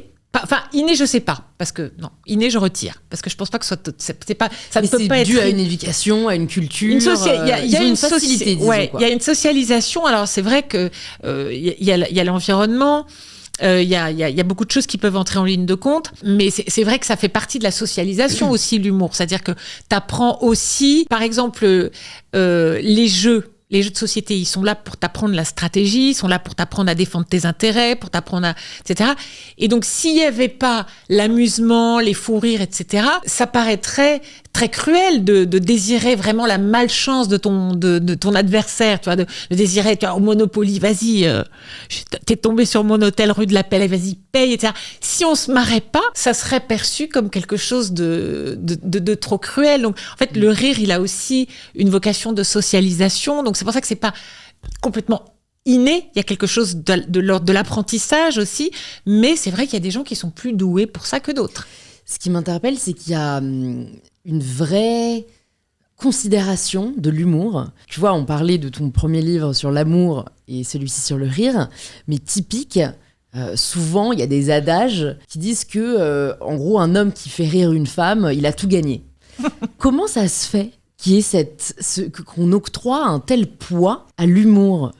Tu vois, alors là, t'as deux questions. Alors, la question du genre, parce que là, tu m'as dit un homme qui va... Oui, c'est vrai qu'on attend moins des femmes qu'elles soient drôles, bizarrement. Alors ça, c'est un point hyper intéressant que j'ai abordé dans mon livre, c'est le fait que le rire, c'est quelque chose de très genré, bizarrement. Hein. Le rire est très genré. Il faut se rappeler qu'au 19e siècle, une femme n'avait pas le droit d'assister à des femmes bien, comme on dit, respectables, ne pouvaient même pas assister à une comédie. Parce qu'il y avait quelque chose dans le rire des femmes qui heurtait trois prédicats de la féminité qui sont la beauté, parce que quand tu ris, tu déformes ton visage, tu fais couler ton maquillage, t'as des rides, etc.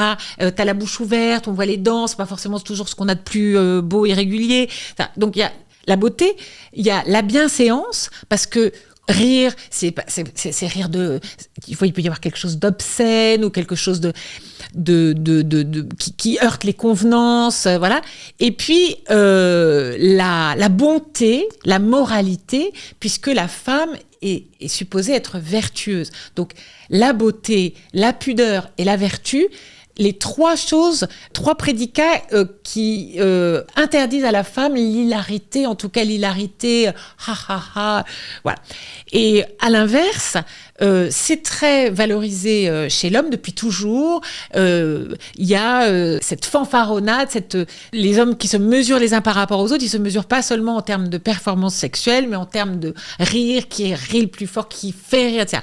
Et alors, il y a un truc que je trouve hyper intéressant, c'est que dans les attentes des hommes et des femmes, donc il y a une étude d'un neurobiologiste qui s'appelle Robert Provine, qui a montré, il a étudié plein d'annonces matrimoniales, et il a remarqué que les hommes demandaient une femme qui ait de l'humour au sens où elle se marre à leurs blagues, et que les femmes recherchaient un partenaire qui les fasse rire. Donc tu vois, comme culturellement, on est encore très conditionné par cette idée que c'est l'homme qui fait rire, parce que c'est actif de faire rire, et la femme est plus passive, donc elle peut être l'objet du rire, donc on peut rire d'elle, mais elle ne peut pas être sujet du rire, elle peut pas être celle qui fait rire. C'est hyper intéressant, je vois des parallèles avec tous tes livres, parce que c'est toi aussi qui m'a ouvert les yeux sur cette passivité qu'on associe à la femme, qui est très liée à l'acte sexuel, où elle reçoit, alors que l'homme donne, entre guillemets, et que ça conditionne et sa place au foyer, parce que c'est un intérieur, alors que l'homme est un extérieur, donc c'est lui qui va à l'extérieur. Et je trouve que c'est pour ça... L'histoire est tellement liée derrière au poids des stéréotypes, du genre, enfin il y a la philosophie même, qu'on gagnerait à mêler plus d'histoires, je trouve. Enfin tu vois, on le mêle un peu à la philo parce qu'il y a eu des philosophes à travers les époques, mais souvent il n'y a pas ces degrés d'explication que toi t'apportes, qui sont finalement presque purement historiques, quoi.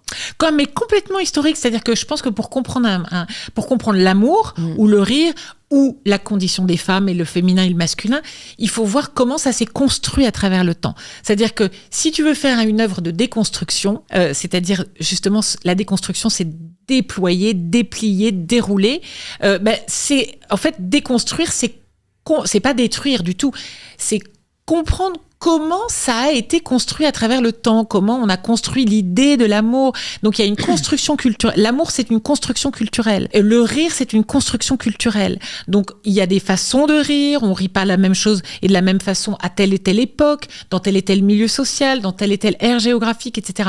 Donc il y a une construction culturelle et on peut pas comprendre, à mon avis, toutes ces questions si on n'a pas fait cet effort. Et par ailleurs, on ne peut pas reconstruire si on n'a pas déconstruit. C'est vrai. Voilà. C'est-à-dire que déconstruire, tu vois, tu prends des Legos, tu détruis pas tes Legos. Enfin, je sais pas si tu joues au Lego, mais plus trop, mais quand tu joues au Lego, tu tapes pas dessus, tu désarticules ton bateau et avec les mêmes pièces, tu construis une maison. Et donc, tu reconstruis. Et moi, je trouve ça hyper important, le travail de déconstruction et justement le fait, comme tu dis, d'analyser un phénomène. Typiquement, quand j'ai voulu m'interroger sur le féminin et le masculin, l'essence du masculin notamment, le fait de découvrir que la masculinité n'avait pas toujours été pensée de la même manière à travers les époques, qu'il y avait eu des crises de la masculinité, etc. Mais ça éclaire énormément le présent. En fait, l'histoire, ça sert à éclairer le présent et on espère à éviter le retour des mêmes erreurs. Malheureusement, je constate que ou alors les gens n'ont pas assez de connaissances historiques, ou alors ils n'ont pas compris l'intérêt de l'histoire, mais je suis très étonnée, moi, qu'on reproduise, qu'on reparte. Comment ça se fait que les idées d'extrême droite, par exemple, dont on a vu le potentiel mortifère et le danger, que des jeunes aujourd'hui se précipitent dans ces idéaux-là d'extrême droite, pour moi, c'est qu'ils n'ont pas compris le sens de l'histoire, ou ils ne la connaissent pas, ou ils n'ont pas compris que l'histoire servait à nous ouvrir les yeux. Attention, regardez où ça mène ce type de discours. C'est ça qu'il faut, c'est à ça que sert l'histoire. En fait, le problème, en tout cas, comment je le perçois, et c'est là où la philosophie est à mes yeux une vraie réponse, c'est que les gens préfèrent trouver des réponses que se poser des questions. Ah ben tout à fait. Et en fait, comme les extrêmes apportent des promesses, mais qui, quand tu creuses 2 minutes, sont vraiment pas du tout viables, mais que c'est rassurant, là aussi, on en revient à ce qu'on disait sur les certitudes, plutôt que de se dire, ok, il ou elle promet ça, pourquoi ?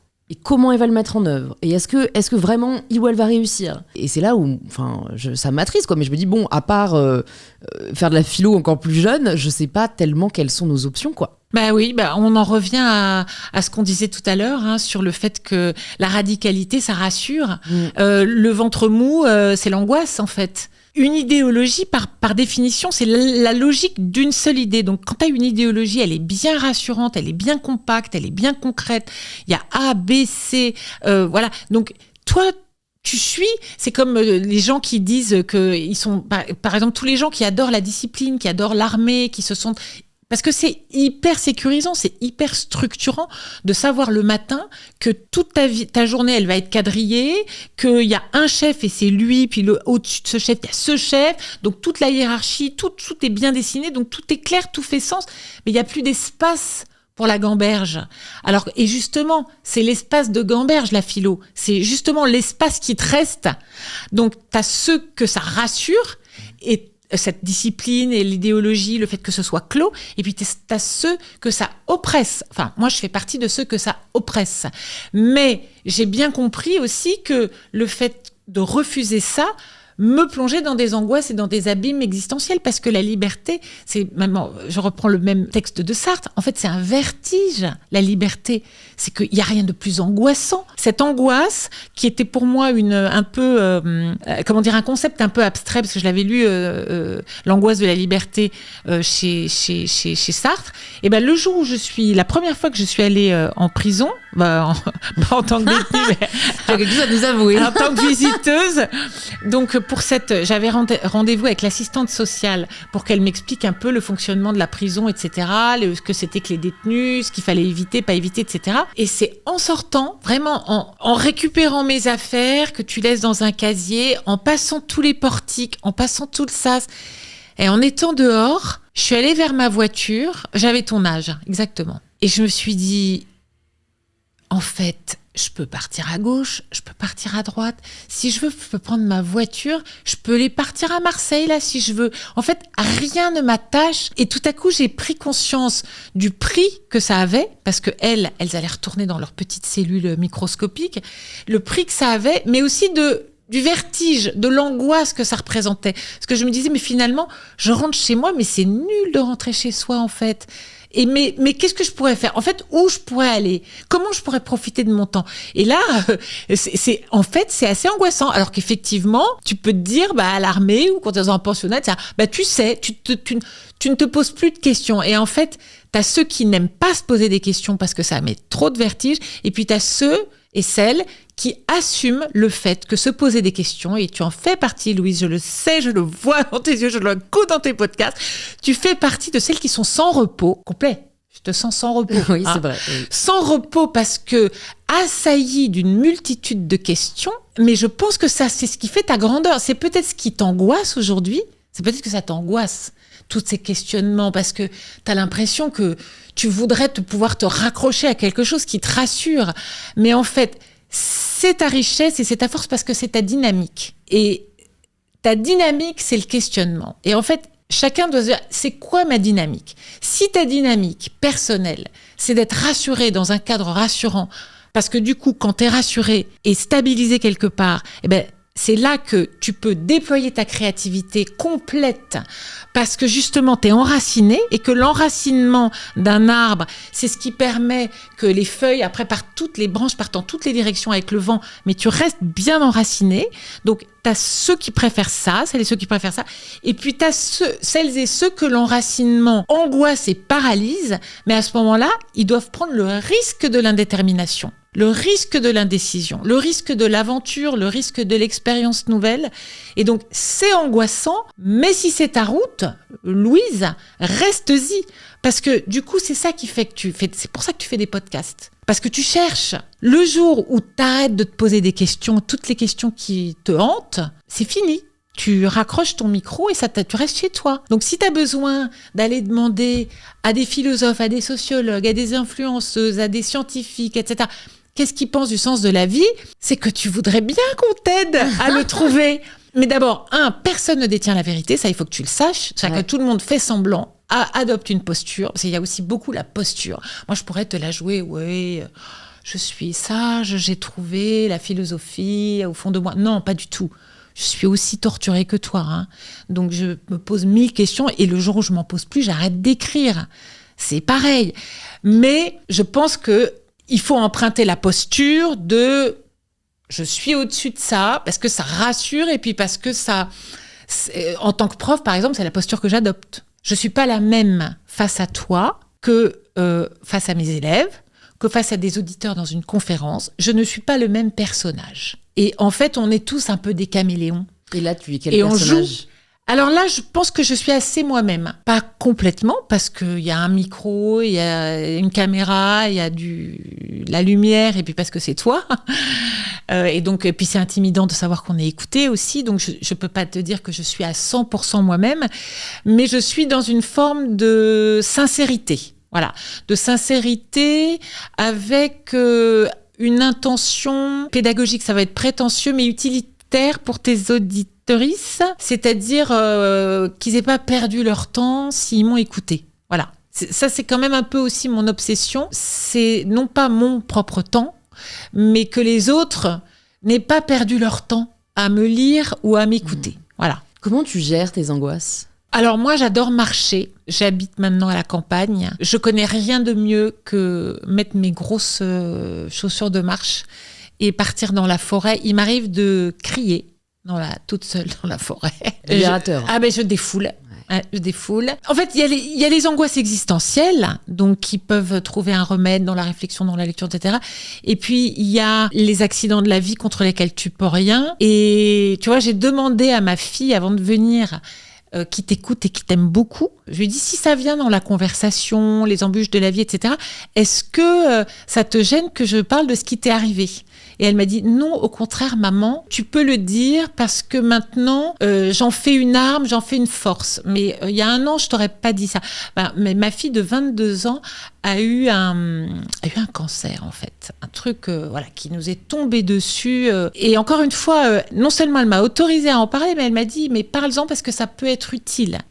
Si des gens qui sont passés par là à l'âge de 22 ans, et des mamans aussi, parce que, enfin maman ou papa, ou grande sœur, parce que toute la famille est affectée dans un truc comme ça, et sa sœur et ses frères et sœurs ont été très très affectés. Donc là, ce type d'angoisse-là, c'est pas des angoisses auxquelles tu peux remédier ni par la philosophie, ni par Donc, j'avais pas envie de me bourrer de tranquillisants.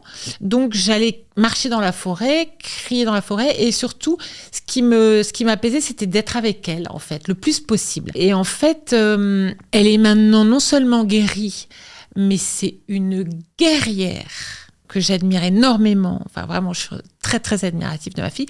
Parce que maintenant, elle a fait de ce qui lui est arrivé, elle a touché du doigt ce que c'était que la détresse, le malheur. Et elle a décidé de consacrer sa vie aux autres, à des causes. Donc là, elle s'occupe de migrants à la halte humanitaire, alors qu'elle est encore un peu... Enfin, je veux dire, on pourrait se dire, elle est fragile. Non, ben non. Sa force, elle la puise dans le fait qu'elle aide. Donc, elle aide des jeunes, des mineurs en recours, en procédure de recours. Donc, ils sont à la rue. Là, donc, elle fait des maraudes, elle apporte des vêtements, etc. Je ne sais pas si elle aurait fait ça si ça lui était pas arrivé. Je ne sais pas, peut-être. Hein. Elle a toujours eu une fibre très généreuse, mais voilà. Donc, comme quoi, parfois, les angoisses, au bout de l'angoisse, il peut y avoir une force. C'est-à-dire que moi aussi, ça m'a rendue beaucoup plus forte, beaucoup plus sereine, paradoxalement. Je pense que c'est un peu comme dans tous les traumas, en fait. Hein. Tu as la phase sidération où tu comprends pas ce qui t'arrive et où tu es complètement bloqué, paralysé, tu peux plus avancer. Voilà. Et après, tu as la phase, une fois qu'elle a été guérie, tu as une phase post-traumatique d'angoisse. Alors là, c'est une angoisse complètement irrationnelle. Tout angoisse, tout. Tu prends ta voiture, t'es angoissé, tout angoissé, tout. En fait, tu prends conscience que c'est une roulette russe et que le malheur peut arriver à n'importe quel moment. Non, mais elle était en super santé, ma fille. C'était rayonnante de santé. 22 ans, elle avait jamais eu de problème de santé. Et tout à coup, elle a un cancer. Tu vois. Du sang. Le truc, vraiment. Et elle est gravement malade. Donc, tu te dis, ça peut arriver, eh bien, t'as deux façons de voir le truc. Ou bien, tu rentres dans une angoisse qui te tenaille et dont tu te sors pas. Ou alors, si tu t'en sors, ça te donne une force et t'es invincible, en fait. Parce que tout te paraît bénin à côté de ça. Tout. Mais vraiment, tout. Tu te fous de tout. Et donc ça, c'est une force aussi. Tu me dis, c'est quoi tes objectifs ? Alors, je t'ai pas répondu ça parce que c'est... Mais moi, mon objectif, c'est que mes enfants aillent bien. Voilà. Ça paraît peut-être un peu terre à terre de dire ça, mais voilà, c'est mon objectif premier. Ouais. C'est qu'elle aille bien. Donc, qu'elles aillent bien. Qu'ils aillent bien, parce que mais aussi les fils de mon mari dans le tas. Voilà. Bah merci du partage. Non, mais écoute... En fait, ça permet vraiment, je trouve, et je suis contente que tu nous aies partagé cet objectif, parce que ça permet de remettre les idées en place aussi. Ouais. Tu vois, dans un monde où on se compare, on cherche toujours plus. En fait, c'est quand on perd ce qui est...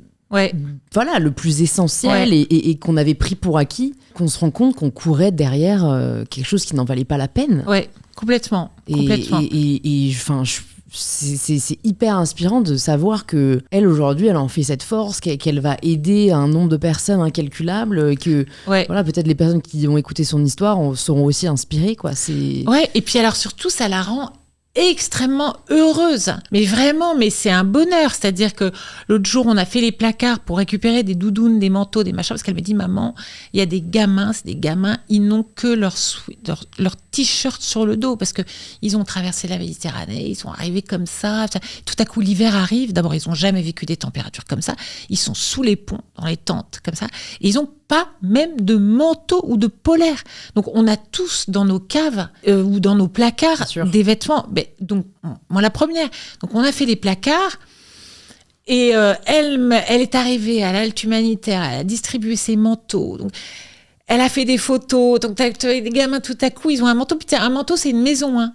C'est-à-dire que tout à coup, t'as des poches. Tu peux mettre tes papiers. T'es en sécurité, t'as tes papiers c'est des trucs auxquels on pense pas. Mais un gamin qui est en sweatshirt, il sait pas où mettre ses affaires. Tout à coup, avec une belle parka, il avait des poches à l'intérieur, des poches à l'extérieur. Il était là, il ouvrait, il refermait, il était sa capuche. Un manteau, c'est quelque part une maison. Pour les personnes qui nous écoutent et qui aimeraient donner leurs vêtements, est-ce que si je mets le lien vers le site de l'halte humanitaire, on peut le déposer ? Bien sûr. Parce que je sais qu'il y a cette inquiétude parfois de ne pas savoir vraiment ce qu'il advient de nos vêtements. On a peur, avec les documentaires qui sont sortis, parfois on donne et puis en fait ils sont détruits, etc. Donc là, si au moins on est sûr que ça va aider concrètement le jour même, la parka, moi j'ai déposé la parka, le soir même elle m'a envoyé une photo d'un gamin avec la parka. Okay. Donc à la halte humanitaire, c'est la mairie du 2e arrondissement, c'est juste en face du Louvre, c'est au métro Louvre-Rivoli. Okay. C'est à 2 pas du métro Louvre. On peut aller déposer des vêtements. Je mettrai ça dans les notes. Alors essentiellement pour les hommes, elle s'occupe, mais je pense que tu peux aussi mettre des vêtements de femmes. J'ai quelques dernières questions pour toi, Olivia. Ouais. Si tu avais une ressource, ça peut être un livre ou un film ou un documentaire qui t'a marqué, qui t'a touché et que tu aimerais recommander aux personnes qui nous écoutent. Ah, oh là là, il y en a tellement. Ouais. Dernièrement, j'ai lu Triste Tigre de Neige Sino. Vraiment qui m'a donné une bonne petite claque. Je trouve que c'est hyper intéressant la manière dont elle aborde la question de l'inceste, parce que c'est, comme elle dit, une autofiction narrative, c'est-à-dire que c'est à la fois un récit de ce qu'elle a vécu et en même temps une mise en perspective avec des lectures. Et par exemple, j'ai été fascinée par la manière dont elle a déconstruit Lolita de Nabokov. C'est hyper intéressant ce qu'elle dit, parce qu'en réalité, maintenant, quand tu dis Lolita, tout le monde s'imagine depuis le film de Kubrick, une petite allumeuse de 13 ans, un peu provocatrice, etc. Et en réalité, elle rappelle très justement que Lolita avait 14 ans, que dans le livre lui-même, d'ailleurs, Humbert, son incesteur, dit qu'elle en est malheureuse, donc que c'est pas elle qui provoque ça, etc. Et elle revient sur le fait que il n'y a pas de consentement à 14 ans à une histoire, quelle qu'elle soit. Je trouve qu'en ce moment, ça résonne beaucoup avec l'affaire de Judith Godrèche, Anouk Grimbert, Vanessa Springora, donc toutes ces femmes qui démystifient l'histoire de la grande passion vécue par la jeune fille de 14 ans qui est être soi-disant très excitée par ce rapport, etc. Donc ça met vraiment en lumière les histoires, les affaires d'emprise, de manipulation de la jeunesse, d'impuissance, le rapport de pouvoir qu'il y a. Donc et en plus c'est dans une langue vraiment magnifique, très accessible, et encore une fois, moi qui adore la limpidité, la clarté, elle, c'est pareil, ça coule. Moi, en plus, je l'ai lu en audio, et c'était très bien lu. Ouais, j'adore lire en audio maintenant. J'ai grave du mal. Et je comprends pas pourquoi, parce que j'adore les podcasts. Je suis tellement plus moderne que toi, Louise. Ouais, là, c'est définitivement, là. Je vais faire un stage, hein. Alors, ouais, viens chez moi, tu vas voir, je suis hyper high-tech. Non, en fait, je lis en audio beaucoup, parce que comme je lis énormément déjà sur écran, au bout d'un moment, on peut pas passer sa vie avec des caractères d'imprimerie. Ah bah oui. Et j'ai envie de continuer à entendre des gens trucs qui m'intéressent. Donc c'est par les podcasts que je suis arrivée au livre audio. Ouais. Moi j'ai essayé. Après je pense que c'est peut-être qu'il n'y a pas encore assez de choix. En fait je suis très difficile sur les voix. Ah oui, ça c'est vrai que ça peut... Et souvent, c'est souvent des livres américains que j'ai envie d'entendre, mais il n'y a que les traductions françaises, et c'est une catastrophe. Ouais, parfois c'est pas bien lu, ouais. Donc, je décroche complètement. Mais en tout cas, je note cette recommandation. Neige Sino, c'est elle qui lit. Ah bah ouais, super. C'est elle qui lit. Ça offre donc une proximité. Il y a une vérité dans son rythme, dans son émotion. Honnêtement, en audio, ça, c'est encore plus parlant. Elle te parle dans l'oreille, en fait. Elle te raconte son histoire dans ton oreille. Et alors justement, si quelqu'un pouvait te parler, si quelqu'un pouvait venir à ce micro, qui est-ce que tu aimerais entendre ? À part Dieu, s'il existe, moi je crois que j'aimerais bien avoir quelqu'un que je déteste en face de moi pour essayer de comprendre. Voilà, j'aimerais avoir Trump en face de moi, par exemple. Okay. Quelqu'un dont je ne comprends pas les présupposés et les aboutissants. Je comprends pas comment il pense. Donc ça me fascinerait de discuter avec quelqu'un qui m'est totalement étranger, c'est-à-dire qu'il n'y a pas une seule idée, je pense, que je partage ou qu'on est en commun. Donc moi, c'est ça qui m'intéresserait, c'est de découvrir comment est-ce qu'on peut être facho aujourd'hui, en 2024, après ce qu'on sait sur le fascisme. Ça me fascine. Et comment ce type, à Trump, risque de gagner les élections. Encore, c'est ça le pire. Les regagner. Déjà une fois, c'était surprenant, mais si c'est le cas. Et après l'attaque du Capitole, après avoir démoli les institutions, démoli la démocratie, un programme de vengeance complètement vide d'arguments. Voilà, j'aimerais l'avoir en face de moi, ça ne se produira vraisemblablement pas, mais l'avoir en face de moi, tout seul. Pas avec tous ses conseillers, etc. Et sans oreillette, pour qu'on puisse pas lui dicter ses réponses. Parce que, en fait, moi, je suis fascinée par un type qui est à la fois... Ça, c'est vraiment une chose que j'arrive pas à m'expliquer. Comment on peut être à la fois très malin, Je dis pas intelligent, très malin et très con. Très, très con. Ouais. Et donc, j'aimerais bien savoir ce qu'il y a dans la tête de quelqu'un qui est à la fois très intelligent et très con. Je pense que c'est un excès de confiance en soi. Oui, Tu vois, c'est bien possible. propre au genre masculin. Enfin, en tout cas, je l'observe particulièrement. Tout des à mecs fait. qui, du coup, ils se croient permis de tout dire. Oui. Parce qu'ils se croient supérieurs. Oui. Mais bon, écoute, à Voilà. l'occasion, je te dirai si on arrive à la voir. Si tu as un jour voilà. Trump de passage à Paris Je t'appelle. et que tu peux m'aménager un petit rendez-vous en tête-à-tête, je vais lui dire pourquoi je le trouve Voilà, c'est quatre vérités. grotesque. Et la dernière question, tu la connais déjà, on en a parlé tout à l'heure. Ça signifie quoi pour toi, prendre le pouvoir de sa vie ? Eh ben, tu vois, en fait, j'ai envie de te reparler de ma fille. J'ai déjà pas mal parlé de moi. Et puis, je t'ai dit que ce que j'avais prévu de te répondre à cette question, c'était attention au regard d'autrui, attention aux injonctions. Donc, je l'ai déjà dit. Mais justement, ma fille, elle a subi donc ce traumatisme. Elle en a fait une force. Et elle a aussi subi un gros échec. Et ensemble, on a essayé de décortiquer cet échec, qui était un échec alors que elle avait un parcours d'excellence dans sa scolarité. Je pense que ses problèmes de santé, etc., ont fait qu'elle a raté un examen. C'était la première fois qu'elle le ratait.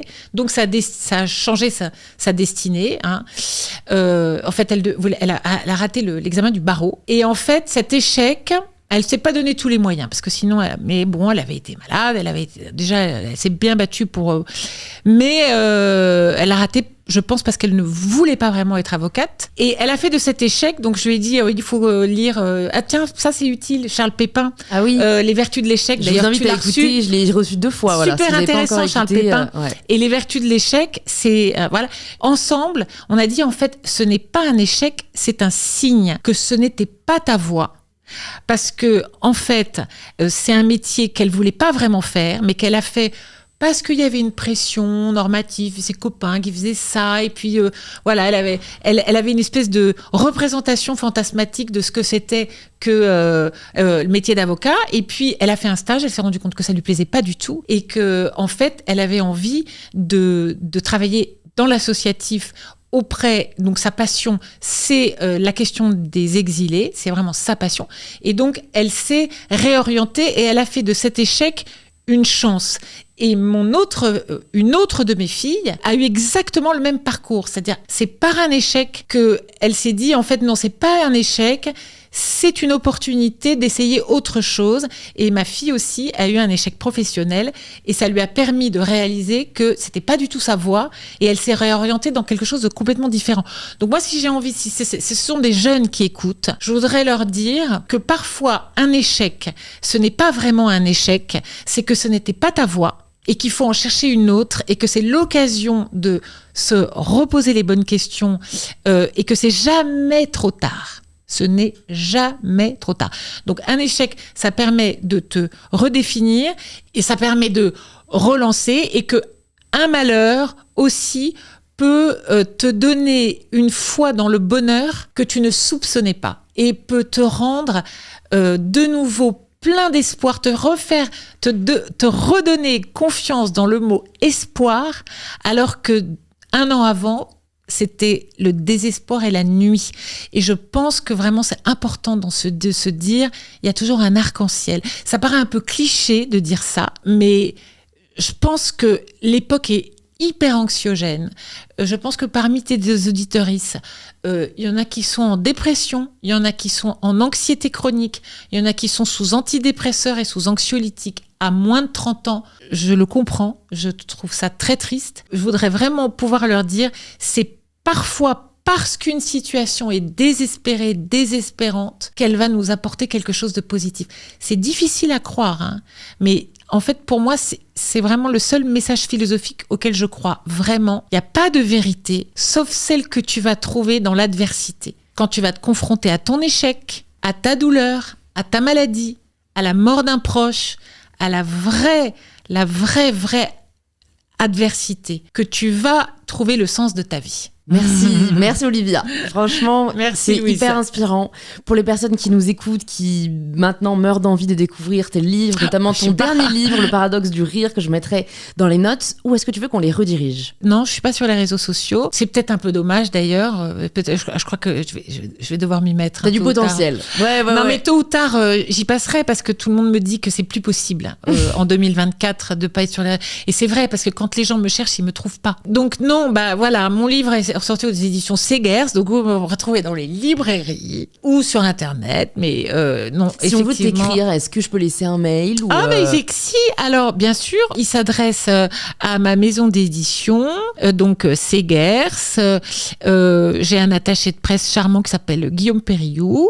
Donc s'ils veulent prendre contact avec moi, bah voilà, ils prennent contact avec Guillaume aux éditions Segers. Ils seront super bien reçus, j'espère. Voilà, non mais c'est vrai que tu vois là, je ne sais pas où rediriger à part la lecture de mes livres. Mais c'est déjà pas mal. Voilà. Et ça vaut le coup. Et donc, voilà. Je mettrai tout ça dans les notes. Merci beaucoup Louisa. Merci Olivia, vraiment.